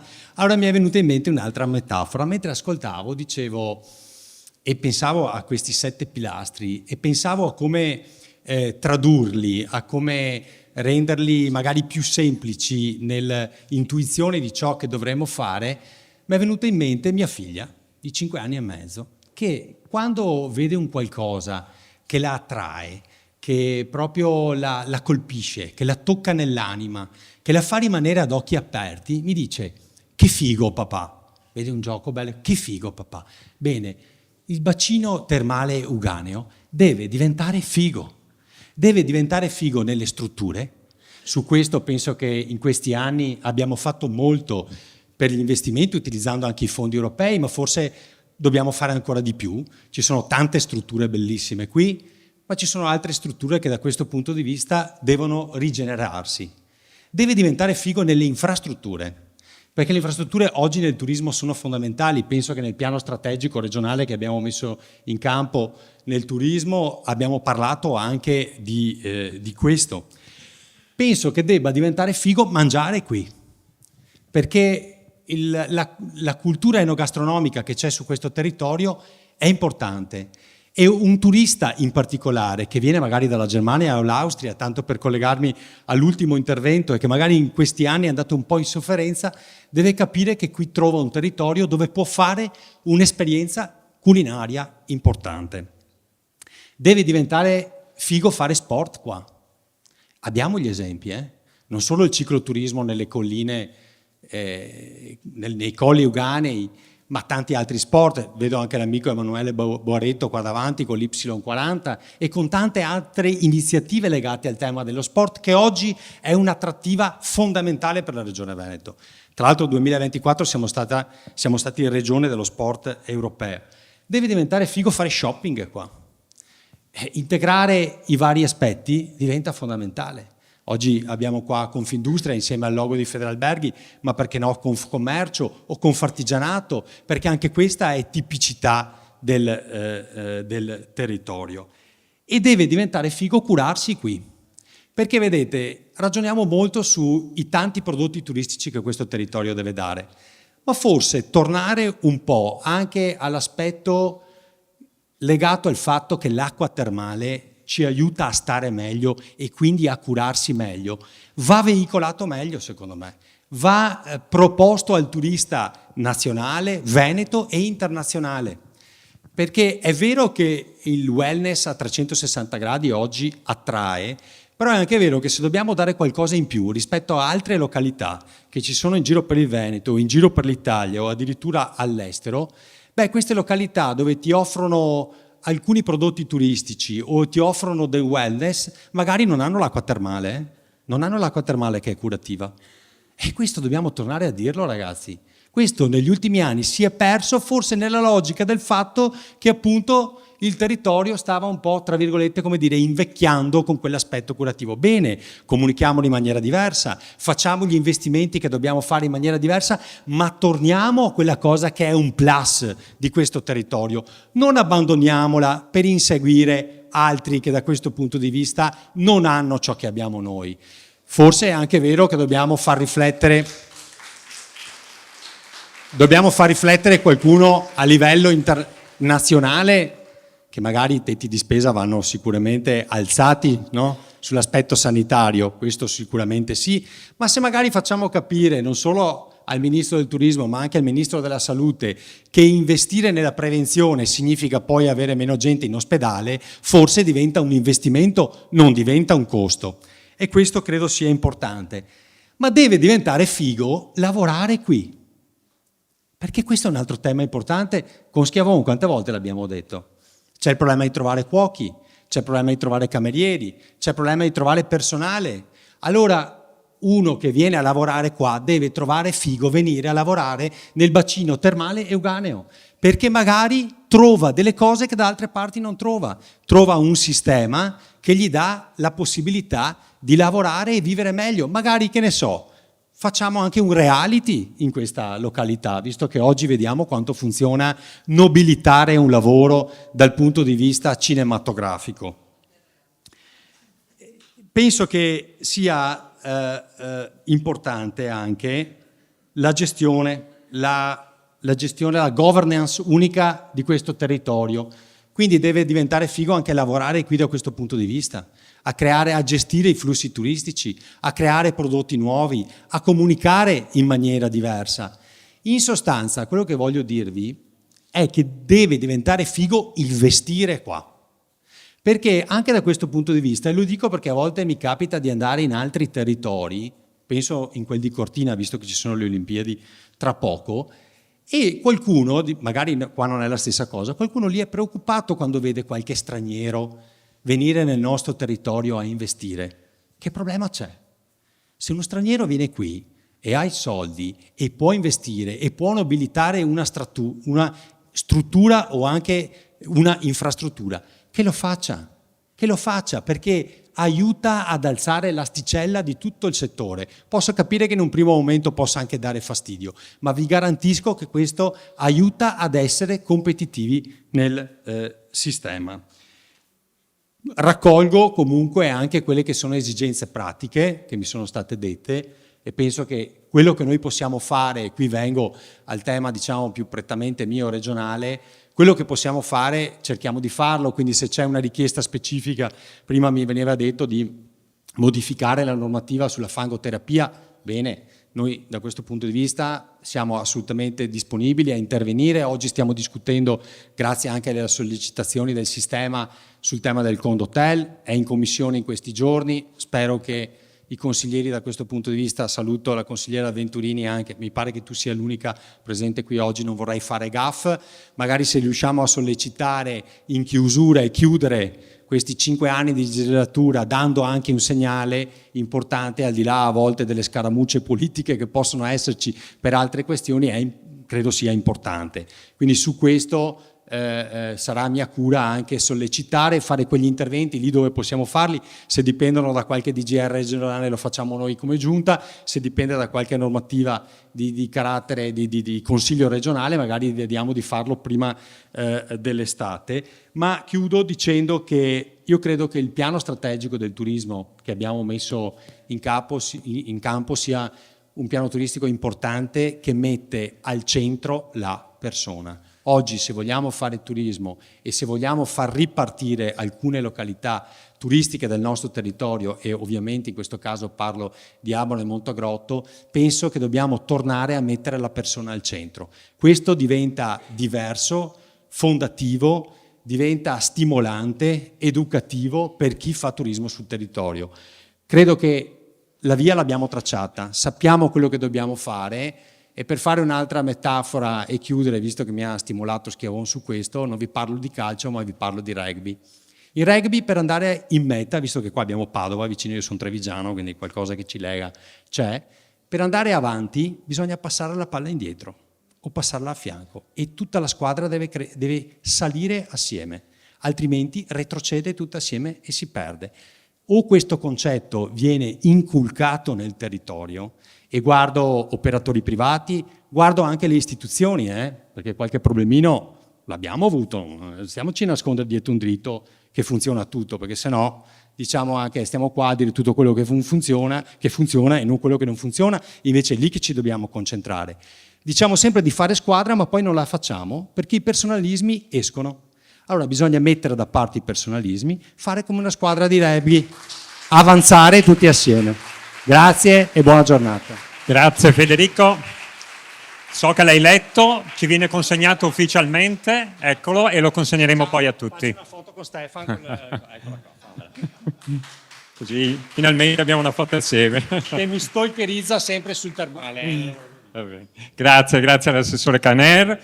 E visto che ha aperto un bel ritmo l'assessore Caner, lo manterrei su queste battute e chiederei nell'ordine a Emanuele Boretto, poi chiameremo anche gli altri imprenditori, a presentare il primo caso di eccellenza tra i molti che abbiamo nel bacino termale euganeo, come Hotel Mille Pini Y40. Ovviamente non scordiamo di dire che Emanuele Boretto è presidente Federalberghi Terme Nazionale e a sottolineare come il bacino termale sia evidentemente la stella di punta, della galassia del termalismo italiano ed europeo.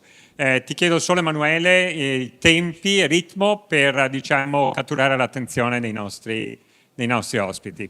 Grazie. Grazie e buonasera a tutti.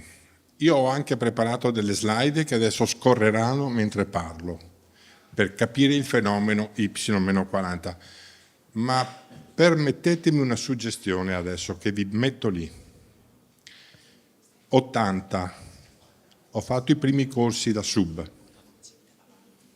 Il territorio qui andava benissimo, non aveva bisogno di nulla. 2000, le Krankenkasse tedesche, austriache, chiudono i rubinetti. Fammi vedere? Sì, bene.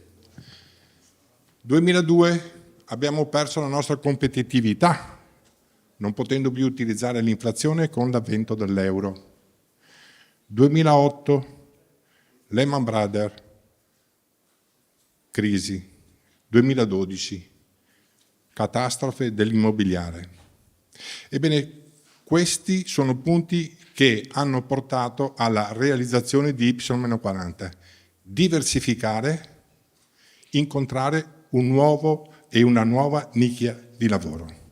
E così è nata Y-40. Voi vedete qui e non si vede bene, e questo è un difetto che abbiamo. Noi abbiamo realizzato questa piscina nel 2014, l'abbiamo aperta. Domani è il compleanno, farà 11 anni. Non si vede un pifero. Ecco qua. Questi sono alcuni dati che rappresentano ciò che noi, con la nostra piscina, ma soprattutto con i collaboratori che in essa hanno lavorato, sono riusciti a realizzare in questi anni. Anche se consideriamo 11 anni quelli con il Covid, la piscina per 2 anni è stata completamente chiusa. Abbiamo messo sott'acqua più di 25.000 persone con una prima esperienza. Abbiamo rilasciato più di 6.000 brevetti, vedete si può scorrere velocemente. Pensate che abbiamo messo in acqua più di 10.000 bambini dai 40 giorni fino ai 3 anni per fare acquiticità. Abbiamo realizzato e stiamo realizzando 30 ricerche scientifiche e tecnologiche. Abbiamo realizzato oltre 200 filmati per la televisione, per il cinema, per la pubblicità, e gli eventi ne abbiamo creati 1200. Abbiamo avuto più di 4.000 articoli nella stampa italiana. Abbiamo avuto oltre 1.000 articoli in tutti i continenti, nessuno escluso, della stampa estera. Non si vedono le varie lingue, ma comunque credetemi. Poi, naturalmente questo in tutti i continenti, come vi dicevo prima. Non si vede un accidente. Comunque. Allora, abbiamo ospitato presso la struttura che definire la piscina è forse riduttivo, perché io la considero uno spazio sommerso. Abbiamo nei 200 eventi e filmati che abbiamo prodotto Gianna Nannini, Gucci, Loro Piana, il Ministero della Cultura ha realizzato lo spot durante il Covid, vieni a teatro, si respira la vita. All'epoca il ministro era, adesso mi sfugge, comunque non importa. Come si chiama il ministro del turismo? Franceschini, benissimo. Quindi qui vedete c'è Gianna Nannini e abbiamo diversi campioni, diverse interviste che abbiamo effettuato all'interno della piscina, da Blank Payne, Casio. Oggi, in questi giorni, c'è la Citizen. Abbiamo il numero 2 di Citizen, il giapponese, che in questi giorni è presso di noi perché fanno i 40 anni del primo orologio subacqueo con profondimetro.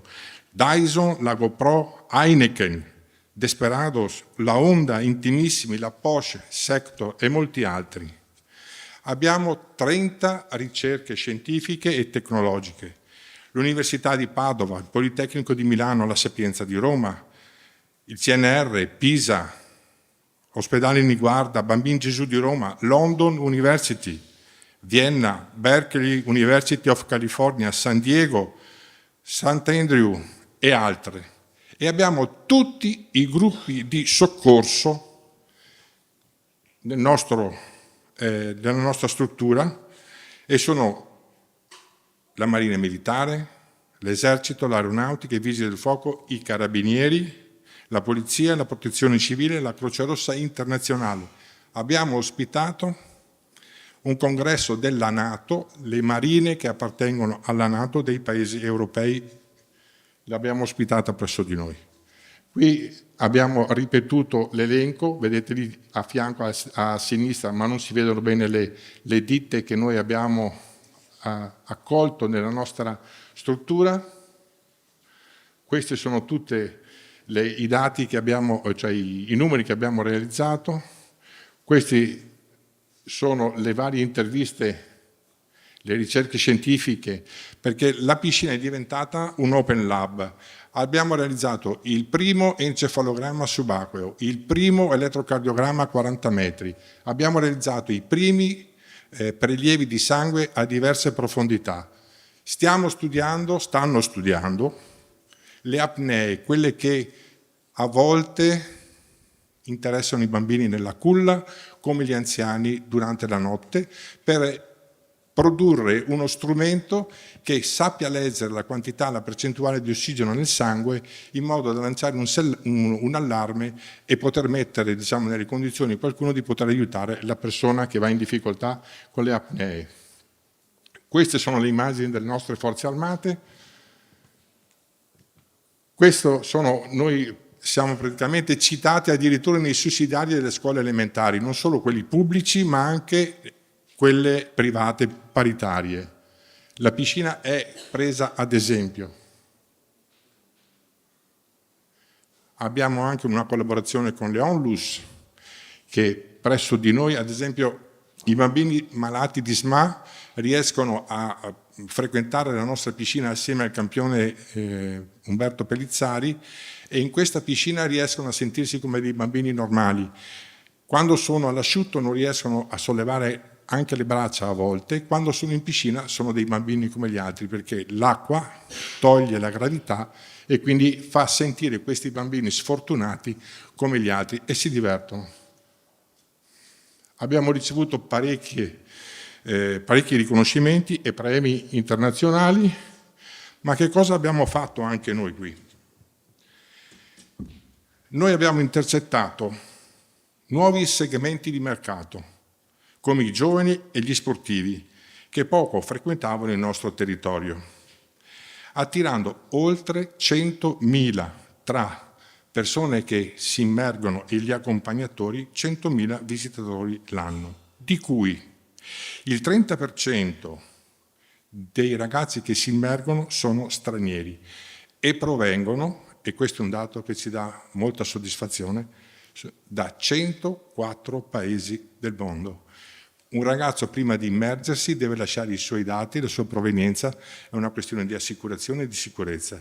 Quindi da 104 paesi del mondo noi abbiamo registrato arrivi per immergersi nella nostra piscina, aumentando così le presenze turistiche del territorio.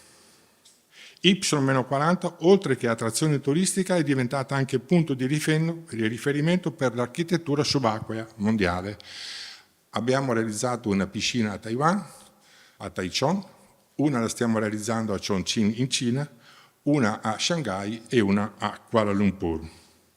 È quindi diventata una piattaforma di contenuti che unisce sport, arte, scienza, cultura, formazione, spettacolo e divertimento. Y-40 è ormai parte della cultura del paese Italia. Viene studiata, come vi dicevo prima, nei sussidiari delle scuole. E non è solo la quantità di giovani che scoprono le acque di Abano e Montegrotto, ma anche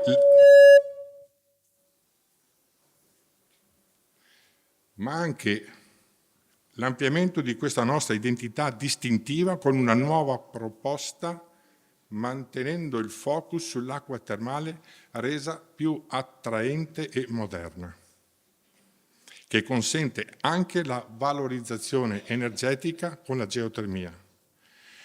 Tutti Aspetti che ci hanno convinti ad iniziare a costruire una nuova struttura, che non si vede, una nuova struttura che sarà una struttura, un nuovo spazio sommerso dagli infiniti possibili, si chiamerà Fi12. Nell'analisi di questo esempio, che ritengono in molti di successo, rimangono tuttavia delle problematiche legate alla destinazione su cui lavorare. Basti pensare ai trasporti, lo ricordavano prima, se i ragazzi arrivano da 104 nazioni differenti, quando arrivano a Venezia e noi abbiamo 3 aeroporti nel Veneto e nessuno di questi è collegato alla rete ferroviaria. Quindi è una difficoltà che noi scontiamo quotidianamente. Ma anche i punti di attrazione del territorio sono da, prendere in mano, impegnarsi, ma anche il fascino della destinazione. Basta pensare che i nostri maggiori competitor alberghieri non sono gli hotel del territorio, ma sono i B&B di 2 Carrare e Battaglia.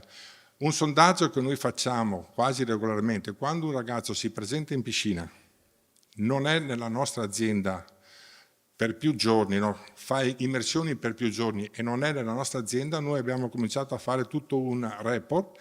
Noi siamo arrivati ad avere gente che dorme addirittura a Schio per venire a dormire a fare le immersioni in piscina. Noi abbiamo riempito tutti i B&B della zona di tutti i paesi qui vicini. E questi sono tutti aspetti che noi dobbiamo affrontare. Perché prima vi elencavo le date?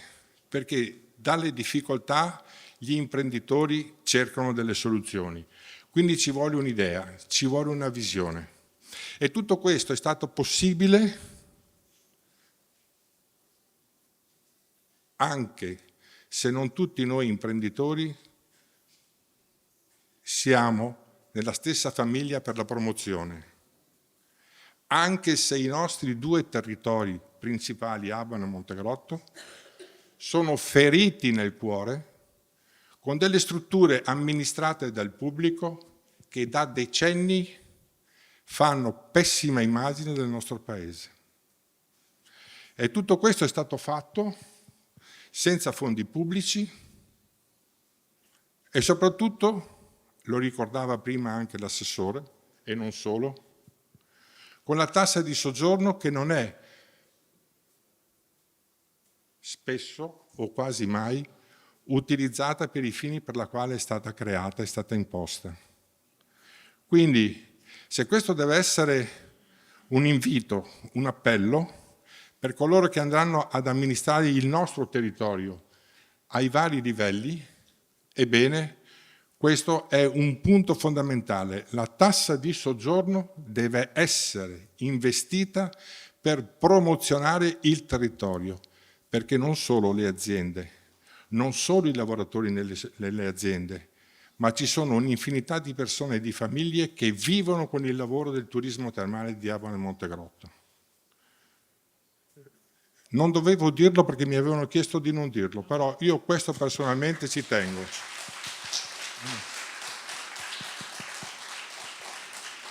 E con queste immagini io spero di invitarvi tutti all'inaugurazione che avverrà a fine anno o all'inizio del 2026.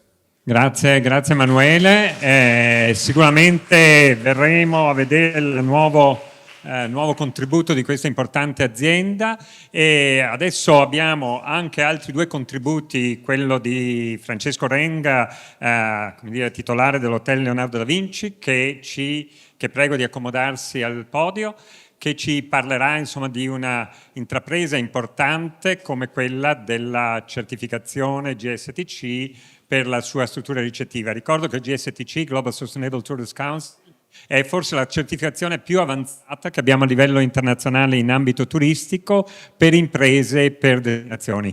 Non abbiamo slide, ma abbiamo un contributo che sicuramente ci arricchirà.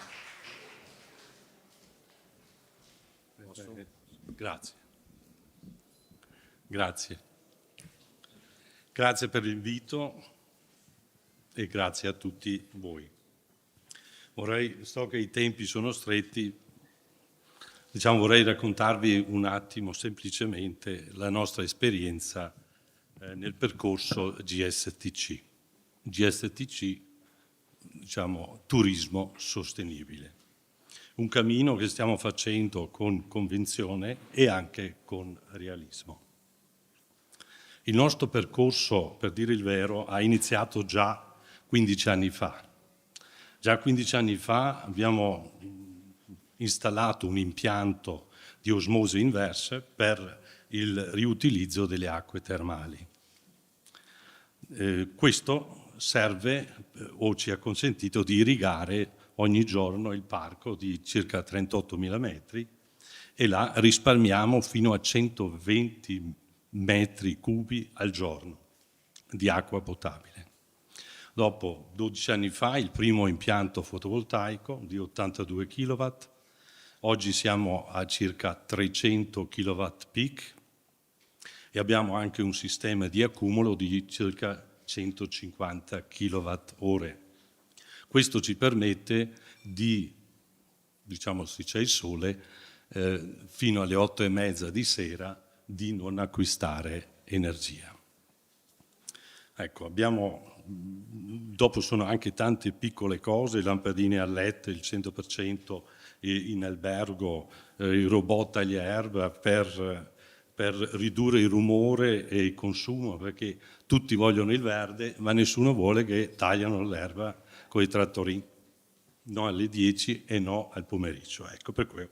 Sono piccole cose, vetri alta efficienza, il cappotto termico, i vari scambiatori, che da noi entra l'acqua termale e quando va via è quasi fredda perché ci sono i vari step da riscaldamento dell'albergo, c'è il riscaldamento dell'acqua sanitaria, dopo passa alle piscine calde e dopo va alla piscina fredda e dopo la piscina fredda raccogliamo tutta l'acqua che serve dopo per il reparto cure.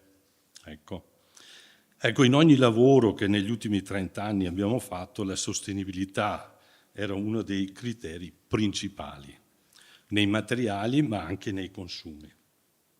Ma diciamo il cuore della sostenibilità non sono solo gli impianti, per noi è soprattutto la cultura interna.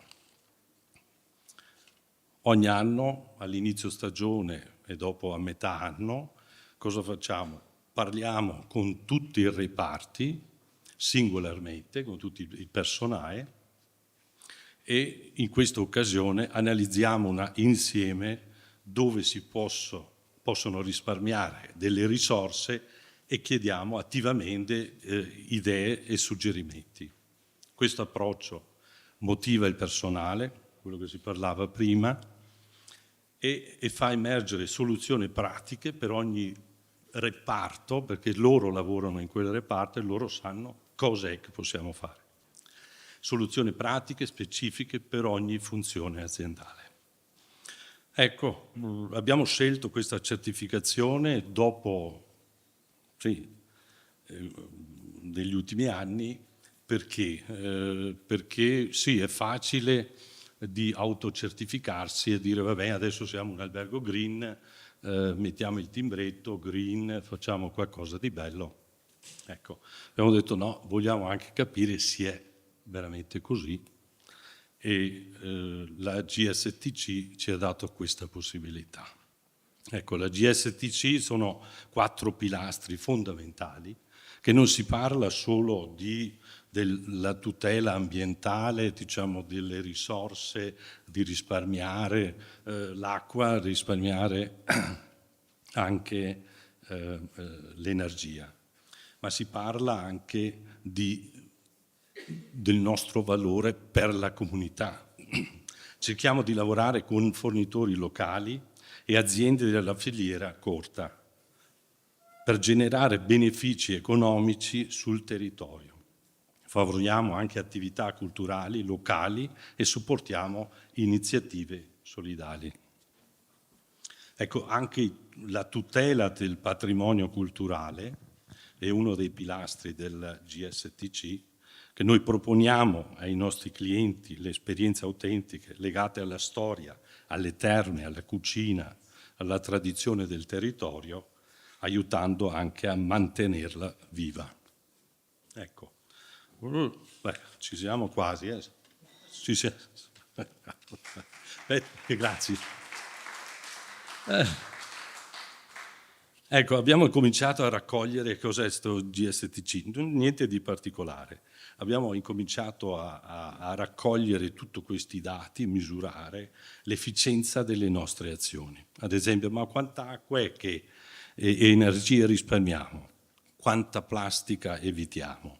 Quanto cibo sprechiamo.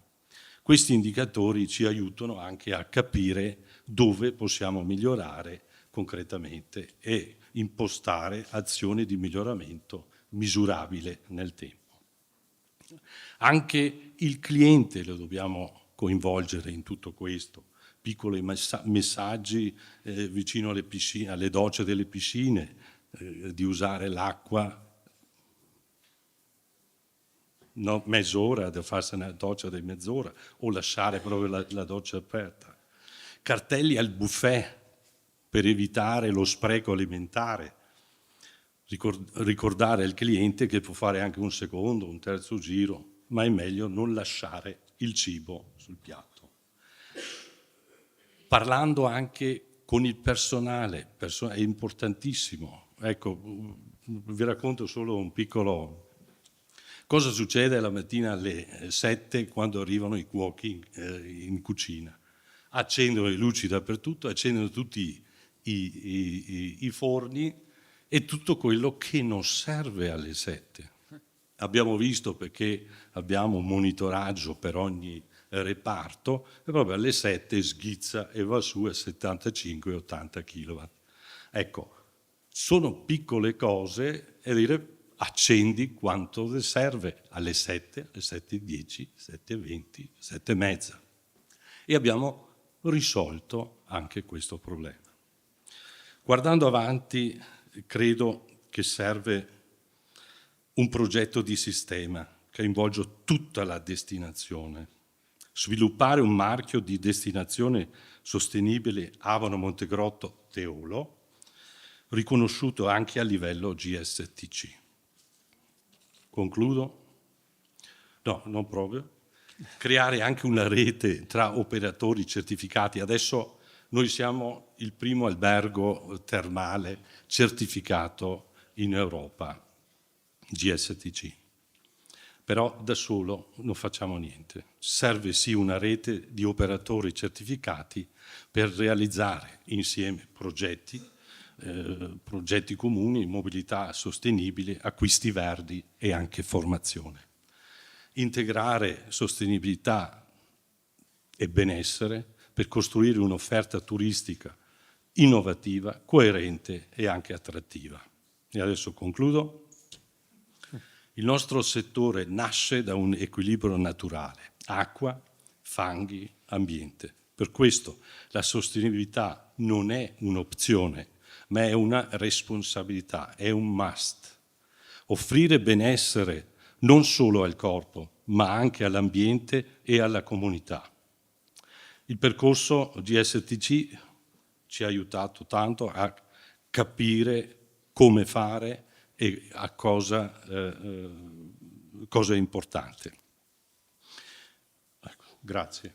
Grazie molte a Francesco Renga, che ci ha mostrato che l'innovazione non passi solo attraverso le infrastrutture, ma attraverso l'interazione tra il management, il personale e anche gli ospiti, la clientela.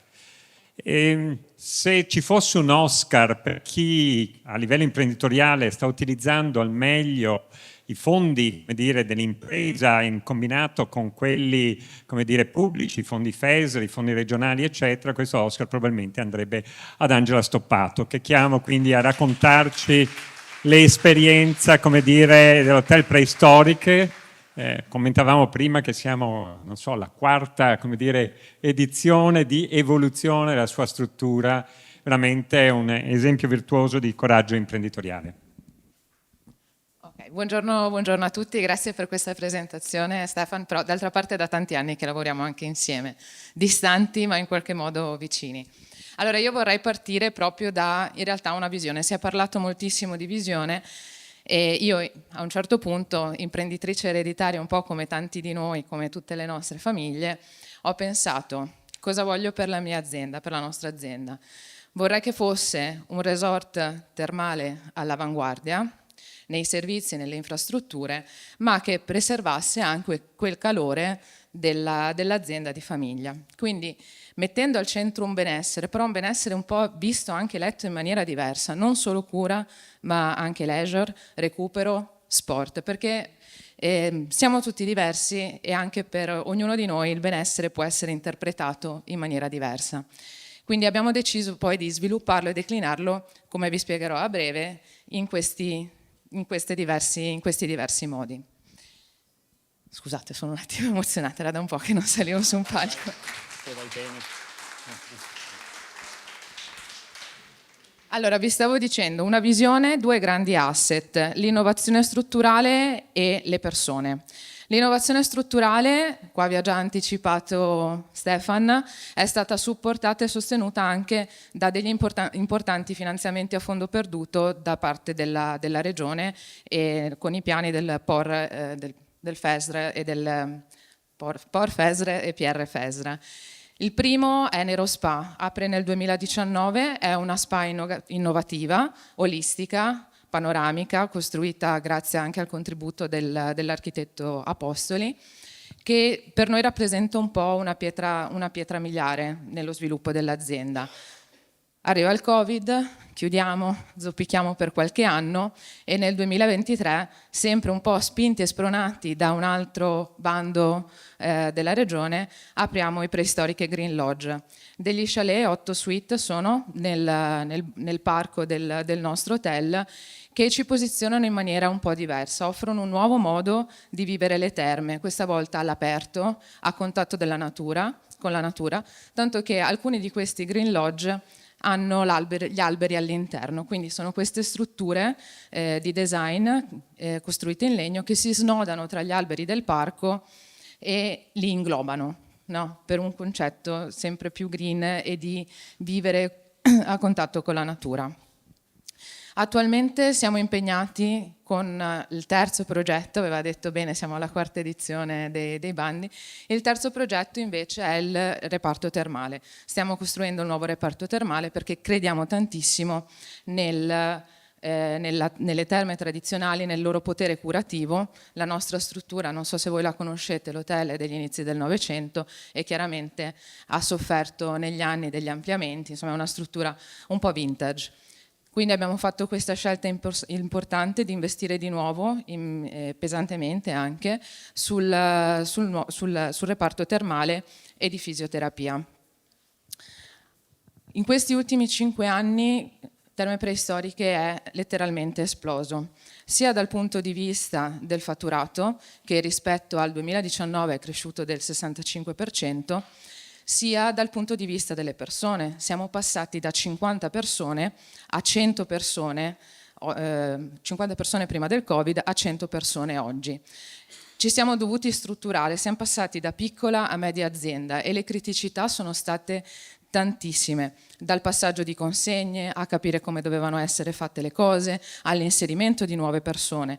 Come dicevate giustamente, una delle criticità del nostro territorio è l'attrattività delle nostre aziende. E qui devo dire che un contributo importantissimo è stato l'inserimento di una figura che oggi è anche qui con noi, il nostro HR manager, Francesco, che è lì, è venuto a sostenermi, e che ha portato una nuova cultura d'azienda. La cosa importante che è stata fatta dal punto di vista delle persone è stato lavorare sulla crescita, dare loro una possibilità di crescere, formarsi e svilupparsi e sviluppare una carriera all'interno dell'azienda. Abbiamo implementato un sistema di welfare base, diciamo, e un sistema di welfare premiale. Abbiamo un regolamento e le persone all'interno dell'azienda hanno tantissime opportunità di crescita e di formazione. Anche questo grazie a diversi piani di formazione a cui abbiamo potuto accedere, sempre grazie ai fondi europei attraverso la Regione. Un contributo che ci è stato veramente utile, anche di questo devo rendere merito a quelli che sono poi i bandi regionali, è stato il sistema di gestione integrato. Sempre per partecipare e portare a casa questi contributi, che se devo quantificarli stiamo parlando di circa 1 milione a fondo perduto per gli investimenti in essere, abbiamo dovuto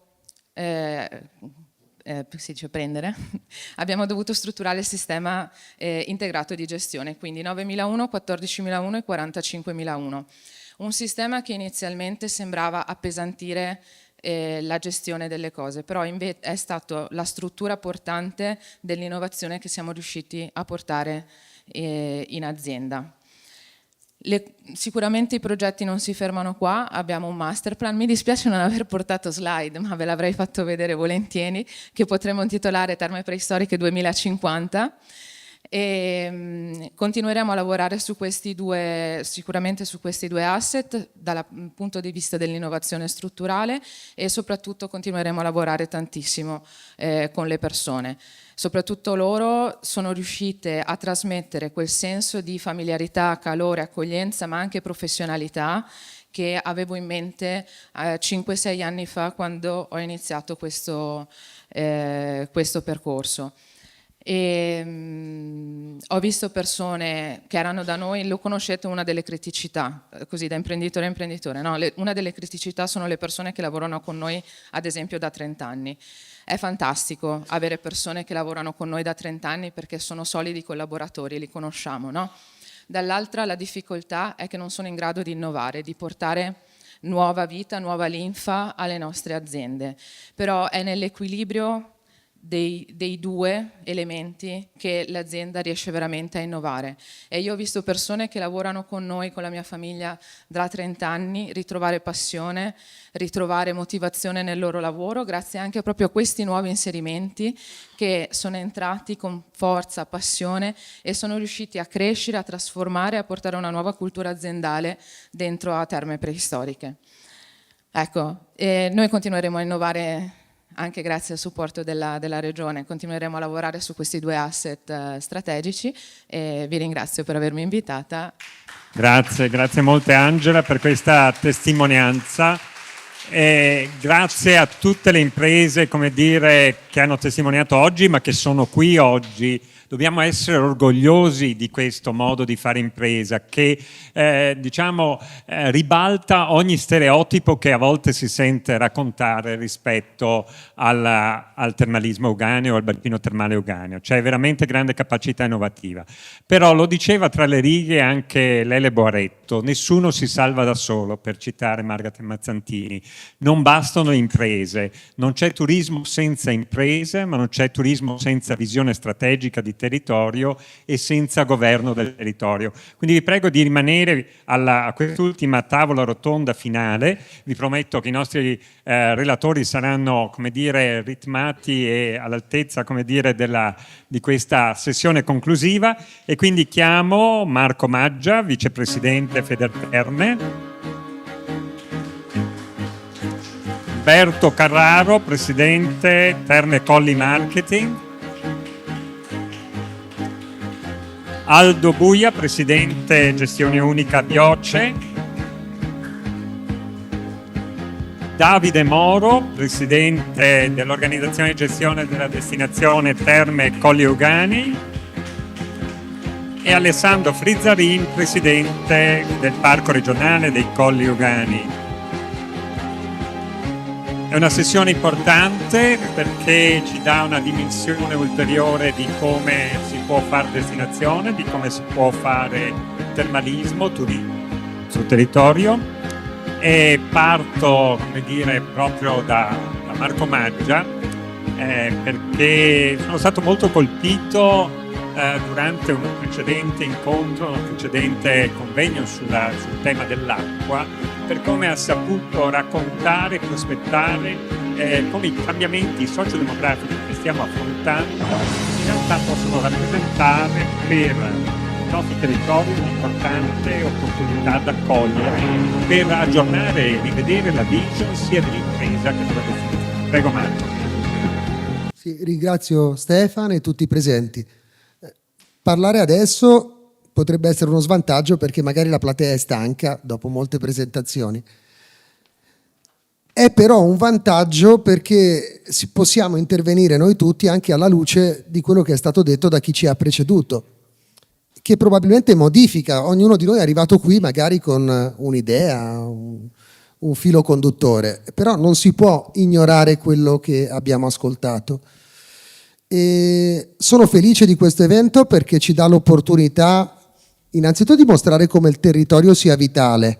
Quindi voi avete sentito dei dati all'inizio, calo delle presenze, calo della durata media del soggiorno e alcune criticità. Ma a fronte di queste criticità, tutto quello che abbiamo ascoltato fino adesso dà la misura di un territorio che è vivo, in cui ci sono degli imprenditori che hanno una grande voglia di proseguire e che appartengono anche a livello generazionale a generazioni diverse. C'è un elemento che Stefan mi ha chiesto perché l'ho detto in un'altra occasione, ma che secondo me si rivela particolarmente importante anche oggi. Ho sentito molti di voi e di noi dire che dobbiamo innovare. E è vero, non contesto questo, però secondo me dobbiamo fare attenzione. Nel senso che non è detto che il cambiamento sia un valore di per sé e non è detto che per innovare bisogna cambiare e per innovare e cambiare bisogna cambiare tutto.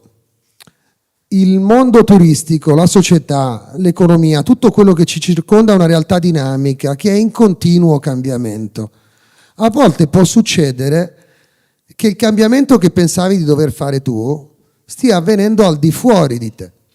Quindi che ci siano dei fenomeni sociali, socio-economici, dinamici, che stanno cambiando a tal punto che sono loro a venire incontro e vengono incontro a quella che era una tua antica vocazione e che magari rischi di perdere proprio nel momento in cui diventa un'opportunità.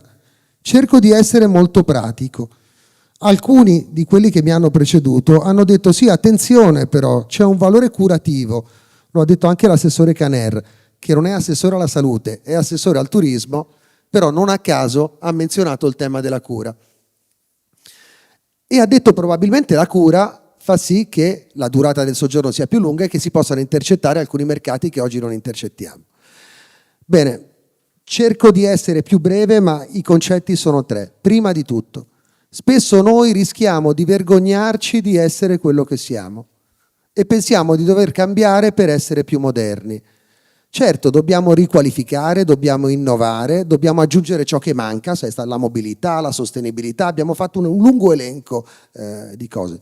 Però ci sono delle cose che a noi appartengono e sono sempre appartenute, che devono continuare ad essere nostro patrimonio. Non dobbiamo scimmiottare gli esempi di altri quando abbiamo qualcosa di autentico.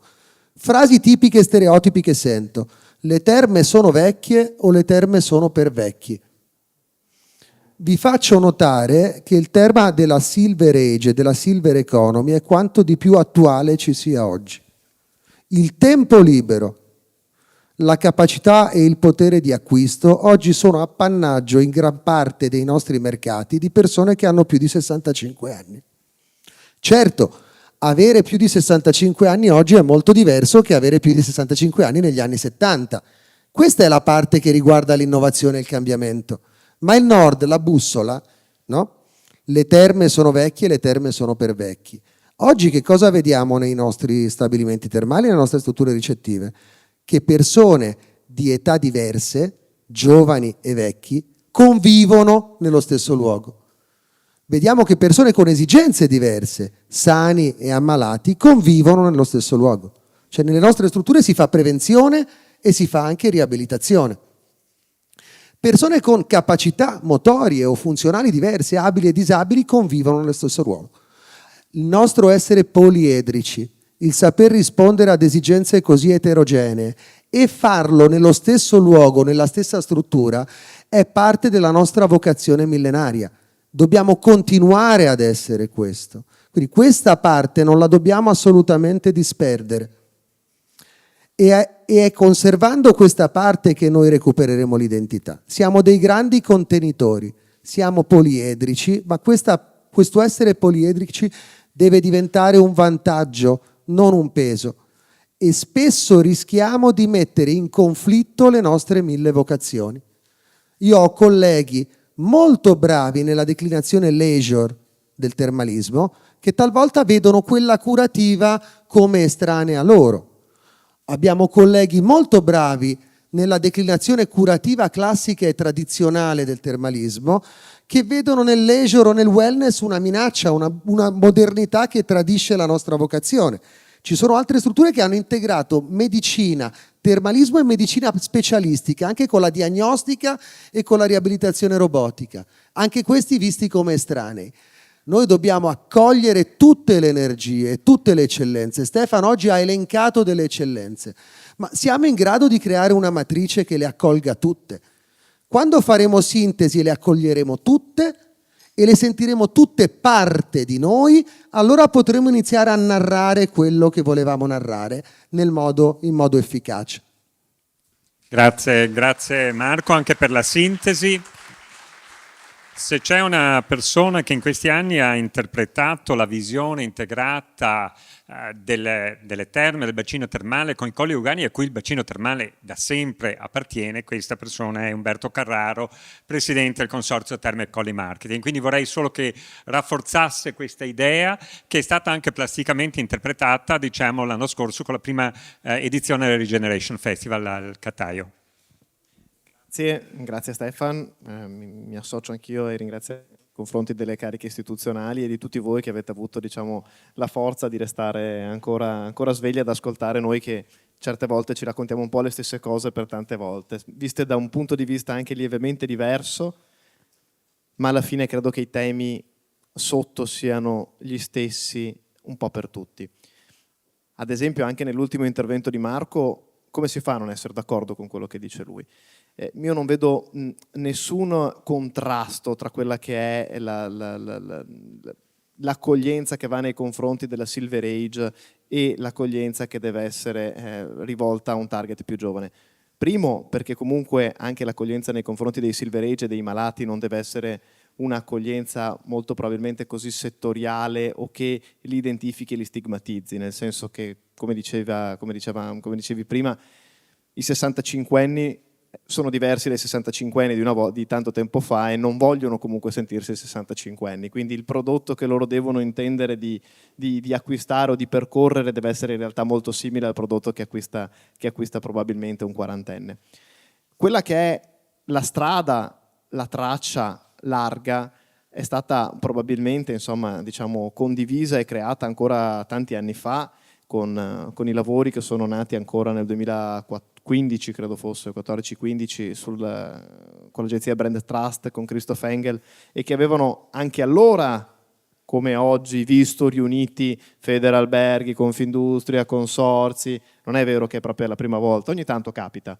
E quella volta era capitato con tanti incontri e c'era stato un grande intendimento, una grande strada che univa tutti, che nessuno ha mai contestato e nessuno ha mai avuto voglia di rivedere. Perché?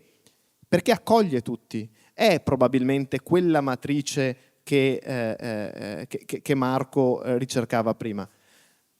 E poi cosa è successo? Questo canovaccio generale è stato accolto alla nascita della OGD ed è diventato il Destination Management Plan ufficiale di questo territorio, che c'è, esiste e che invito tutti a leggere, nel senso che è importante capire qual è il punto di partenza e quali sono le volontà che si è dato per autoregolamentarsi questo territorio. Ci siamo detti che vogliamo diventare, e abbiamo chiesto alla Regione di darci una mano su questo, i bandi POR-FESR richiedono che venga in qualche modo attuato in conformità alle linee guida del Destination Management Plan, l'investimento e il bando, e vogliamo diventare la prima inteso come sia concetto temporale ma anche e soprattutto come concetto di eccellenza, area, non comuni, non Abano, non Montegrotto, non Galzignano, non Teolo, ma prima area di cosa?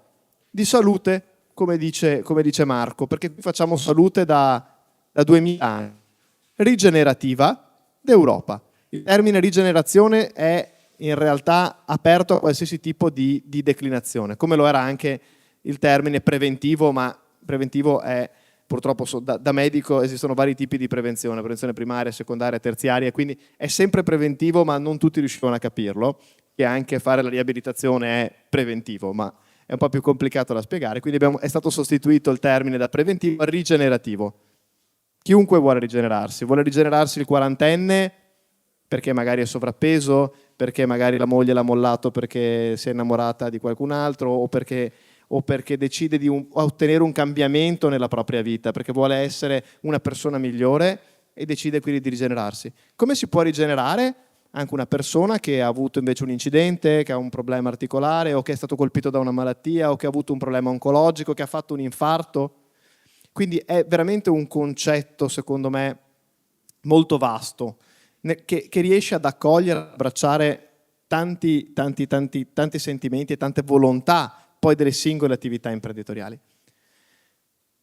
Cosa sicuramente è mancato e su cosa siamo stati sicuramente fallaci noi, probabilmente non siamo tutti quanti riusciti a trovare la retta via. L'interpretazione reale di questo progetto al di fuori di alcune imprese, perché anche molte altre imprese non l'hanno capito, non l'hanno colto e non sono riuscite a entrare in questa sintonia. E anche con grande difficoltà siamo riusciti a farlo uscire dalle imprese. Nel senso che questo discorso e questi ragionamenti funzionano solo se sono all'interno delle aziende e fuori dalle aziende. Questa credo sia la grande sfida e quello che ci possiamo dare di prospettiva da qui ai prossimi anni. Grazie molto Umberto. Aldo Buia, Presidente della Gestione Unica. Siamo, con una legge sul termalismo, la 40 dell'89, che forse abbiamo contribuito tuo papà e io a scrivere e molti altri, quindi pensiamo un po' di tempo fa. Abbiamo un PURT che doveva essere superato dalla legge 40 e che invece tutto sommato è ancora lì claudicante. Abbiamo una legge sul termalismo nazionale che ha un quarto di secolo. Ecco, quali sono le riforme da fare, le opportunità da cogliere? Prima parlavamo anche dell'uso dell'acqua dal punto di vista energetico. Sicuramente la sfida dell'utilizzo dell'acqua dal punto di vista energetico è una sfida della quale si parla da decenni, anche su questo territorio, e alla quale però non si è mai riusciti a dare una risposta definitiva. Diciamo che in questo momento Gestione Unica, pur rimanendo dell'idea che l'uso nobile dell'acqua termale sia quello sanitario, legato all'utilizzo che se ne fa all'interno degli stabilimenti termali, tramite un controllo di ciò che succede al bacino e alle falde di acqua termale, sia possibile ipotizzare anche qualcosa di più rispetto a quello che fino ad oggi si è fatto. In questo senso con la Regione Veneto abbiamo attivato un percorso che in questo momento è sperimentale e progettuale. Abbiamo riattivato proprio in questi giorni i punti di verifica di controllo del bontà delle nostre falde. Saranno fra l'altro anche implementati questi punti. A fianco a questo percorso con Regione Veneto è stato attivato un percorso, come dicevo prima, di carattere scientifico e sperimentale, per provare ad aprire ad utilizzi diversi rispetto a quello terapeutico, che comunque deve rimanere il primo e il maggiormente tutelato. So che in Regione Veneto sono arrivate una quindicina di richieste.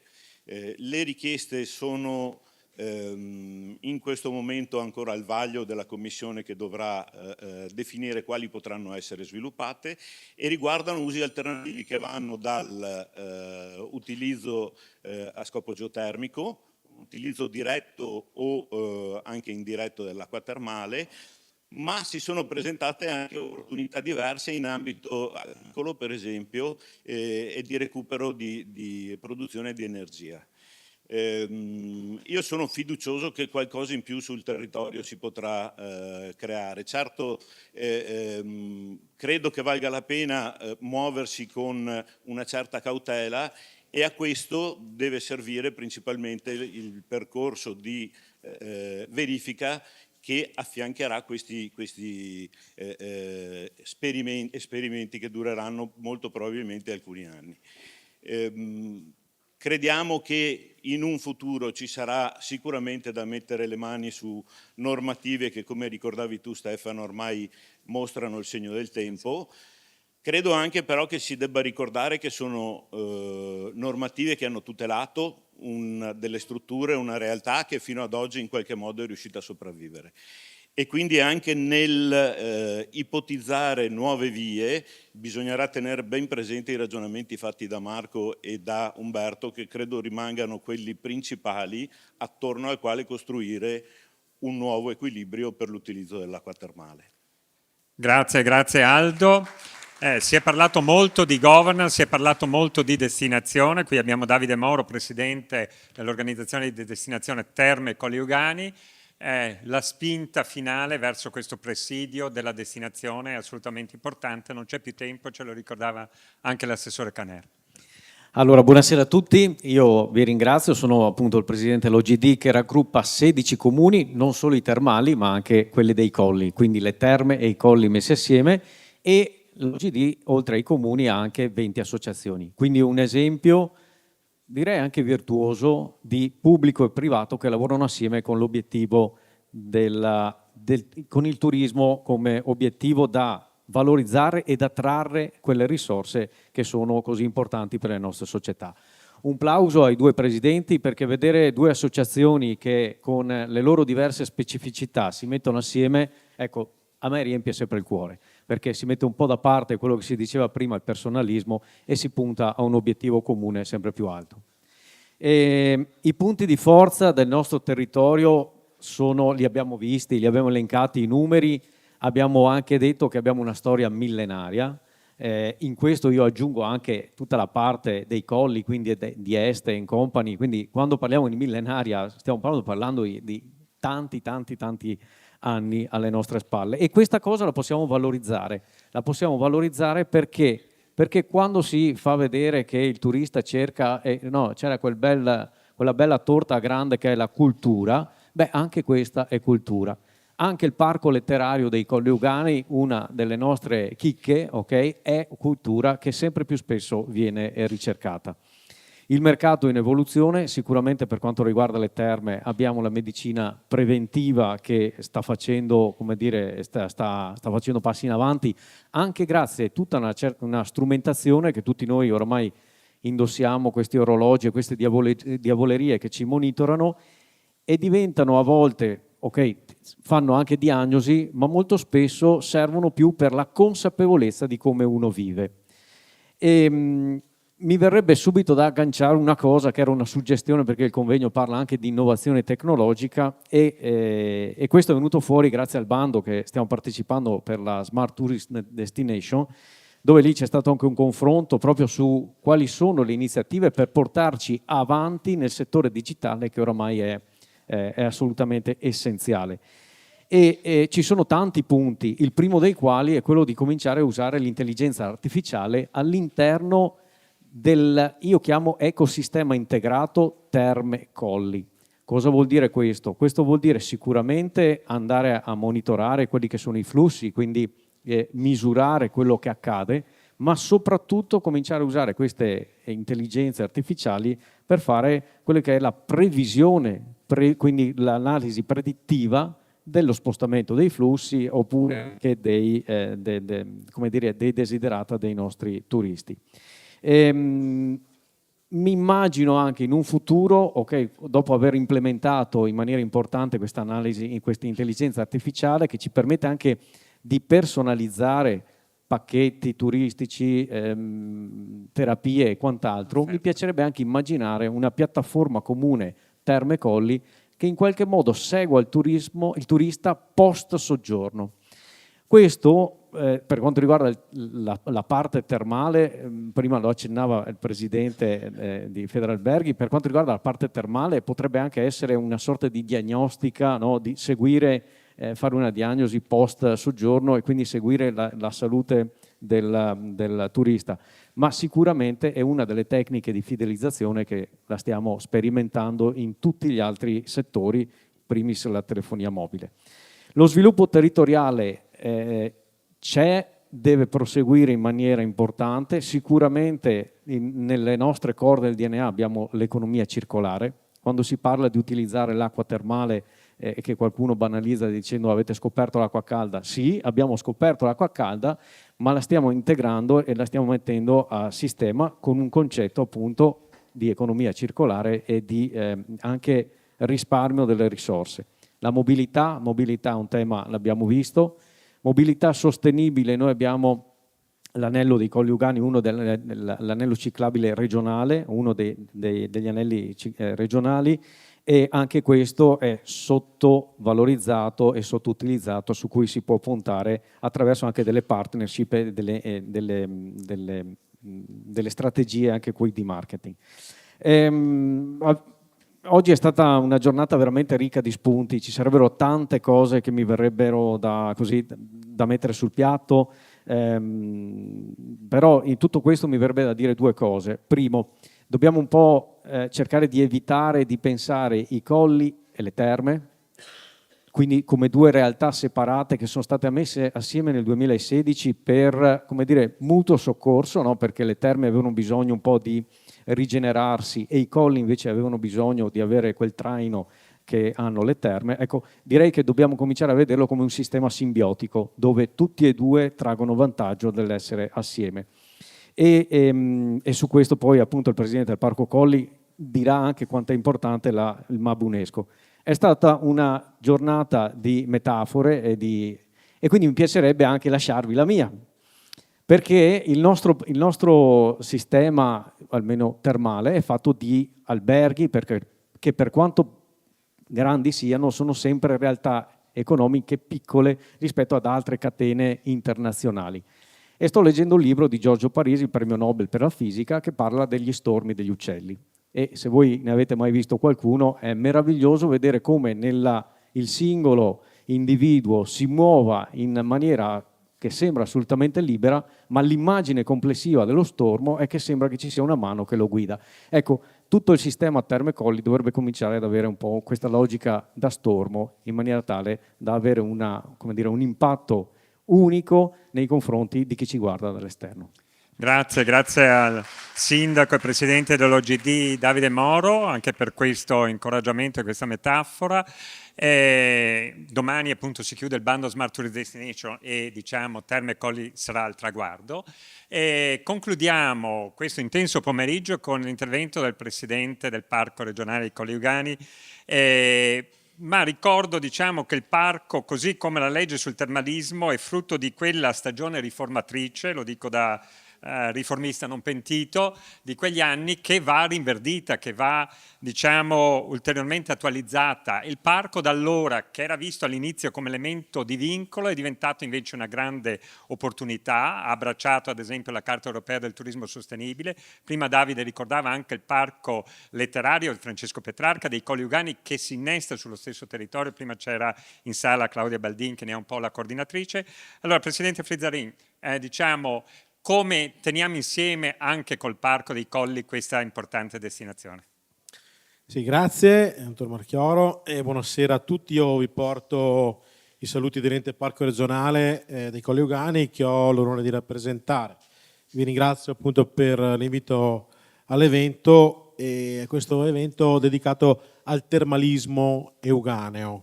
L'intervento, il titolo dell'intervento è proprio l'integrazione, come questo grande binomio Terme e Colli possa essere un binomio, diciamo così, di integrazione e di grosse potenzialità. Allora io partirei prima di tutto, diciamo così, da questo parco che è stato istituito nel 1989 proprio per identificare una zona geomorfologica importantissima, e queste colline che sono nate 35 milioni di anni fa. Questo ha permesso una straordinaria storia geologica che ha permesso appunto il formarsi del nostro paesaggio, della nostra natura, della nostra biodiversità. Noi dall'anno scorso siamo anche siamo ente gestori del progetto europeo Rete Natura 2000 per la tutela degli habitat naturali e semi-naturali, della flora e della fauna. Un ambiente ricchissimo per la natura e per la biodiversità, ma altresì importantissimo per gli aspetti delle singolari tradizioni e delle testimonianze del passato, con un immenso patrimonio storico, artistico e culturale che va dal Paleolitico all'età romana, dal Medioevo al Rinascimento, che è raccolto, e su questo stiamo facendo grandissimi investimenti, nei numerosissimi musei che sono disseminati in tutto il nostro territorio. Potremmo dire che noi siamo effettivamente un museo a cielo aperto. Tra l'altro sta anche prendendo appunto avvio proprio la diffusione di questi musei diffusi all'aperto, che si snodano su sentieri, sulle vie di antichi borghi, in un racconto fatto di suoni, profumi e sapori della nostra storia euganea. Una realtà, la storia euganea, che è stata plasmata nei millenni, perché i versanti dei colli, nella loro diversa inclinazione, hanno creato delle situazioni che sono ottimali per l'insediamento. Siamo il parco più popolato, sicuramente del Veneto, forse anche d'Italia, e anche per un'agricoltura di qualità che dà origine a dei prodotti di pregio, che rappresentano poi le nostre eccellenze, che sono trasformate dagli artisti del nostro territorio. Ma cosa non sarebbero i colli senza le terme? Perché questo costituisce il grandissimo binomio, il più grande stabilimento, il più antico stabilimento termale d'Europa, con una straordinaria capacità ricettiva, che rappresenta la destinazione turistica di un grande flusso nazionale ed internazionale, per un turismo che è sempre più un turismo di qualità.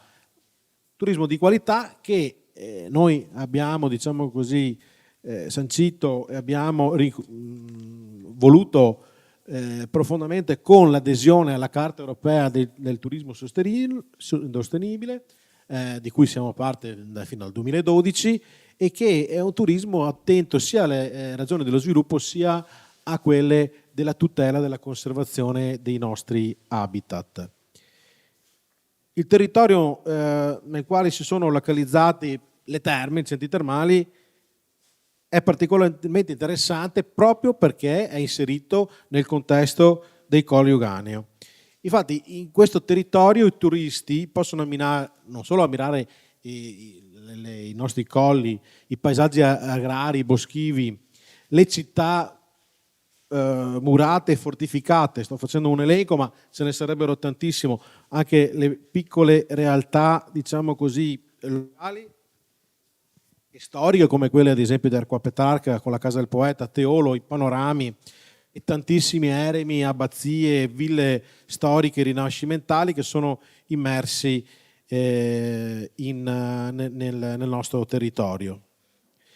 Ecco, la richiesta di esperienze integrative a quelle delle cure termali ha portato proprio negli ultimi anni ad ampliare e a differenziare questa offerta di escursioni e a valorizzare il territorio in quanto ecosistema complesso, formato sia da qualità geografiche e imprenditoriali che dalla concertazione e la cooperazione tra attori pubblici e privati.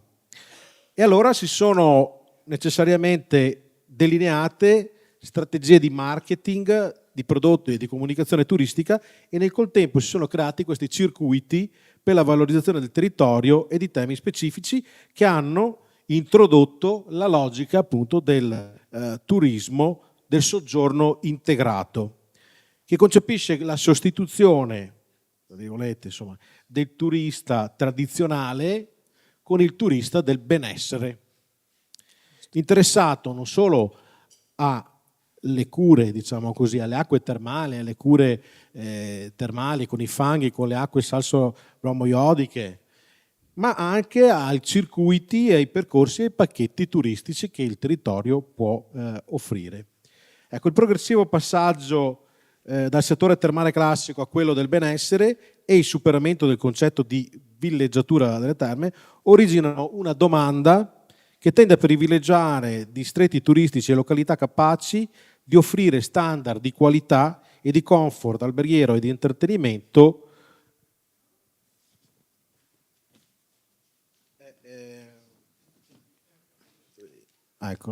di eventi significativi anche per il patrimonio ambientale e turistico artistico-culturale.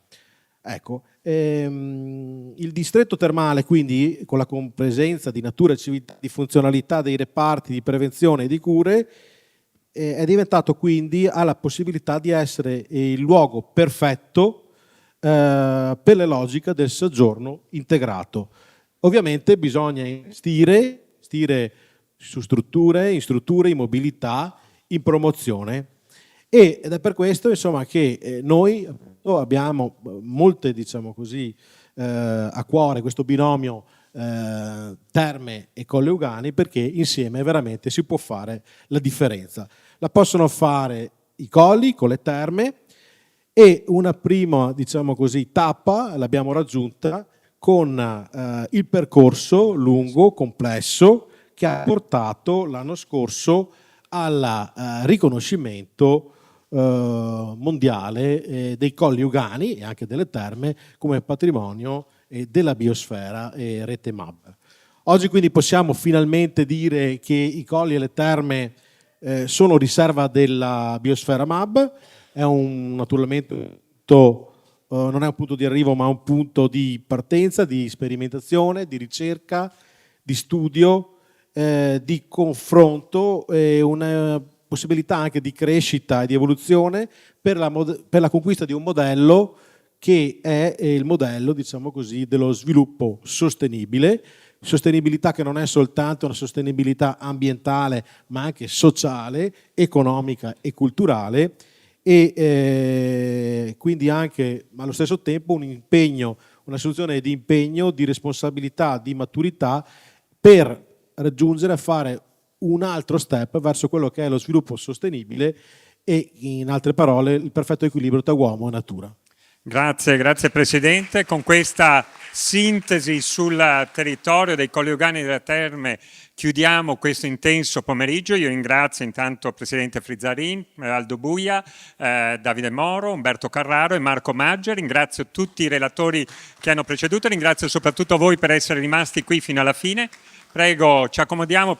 Però io vorrei ringraziare le due organizzazioni, Federalberghi Veneto e Confindustria Turismo Veneto, per aver organizzato questo pomeriggio, e vorrei ringraziare, chiamerei Marco Gottardo, Italo Candoni e lo staff di Federalberghi Veneto, Federalberghi Terme e Confindustria un attimo qui per ringraziarli per la ottima organizzazione. Abbiamo avuto qualche disguido tecnico, ma ci sta, ma è giusto che insomma chi ha lavorato dietro le quinte, come dire, abbia il giusto riconoscimento. Annalisa, venite qui, insomma, e poi ci andiamo a dissettare dopo questo caldo, come dire, pomeriggio. Sei rimasto da solo? Sì, sono rimasto da solo. Due parole, ringrazio i due team di lavoro di Confindustria Veneto, di Federalberghi Veneto, ma anche di Confindustria Veneto Est e Federalberghi Terme Abano Montegrotto. Grazie della partecipazione e spero di avere il piacere di rivedervi presto.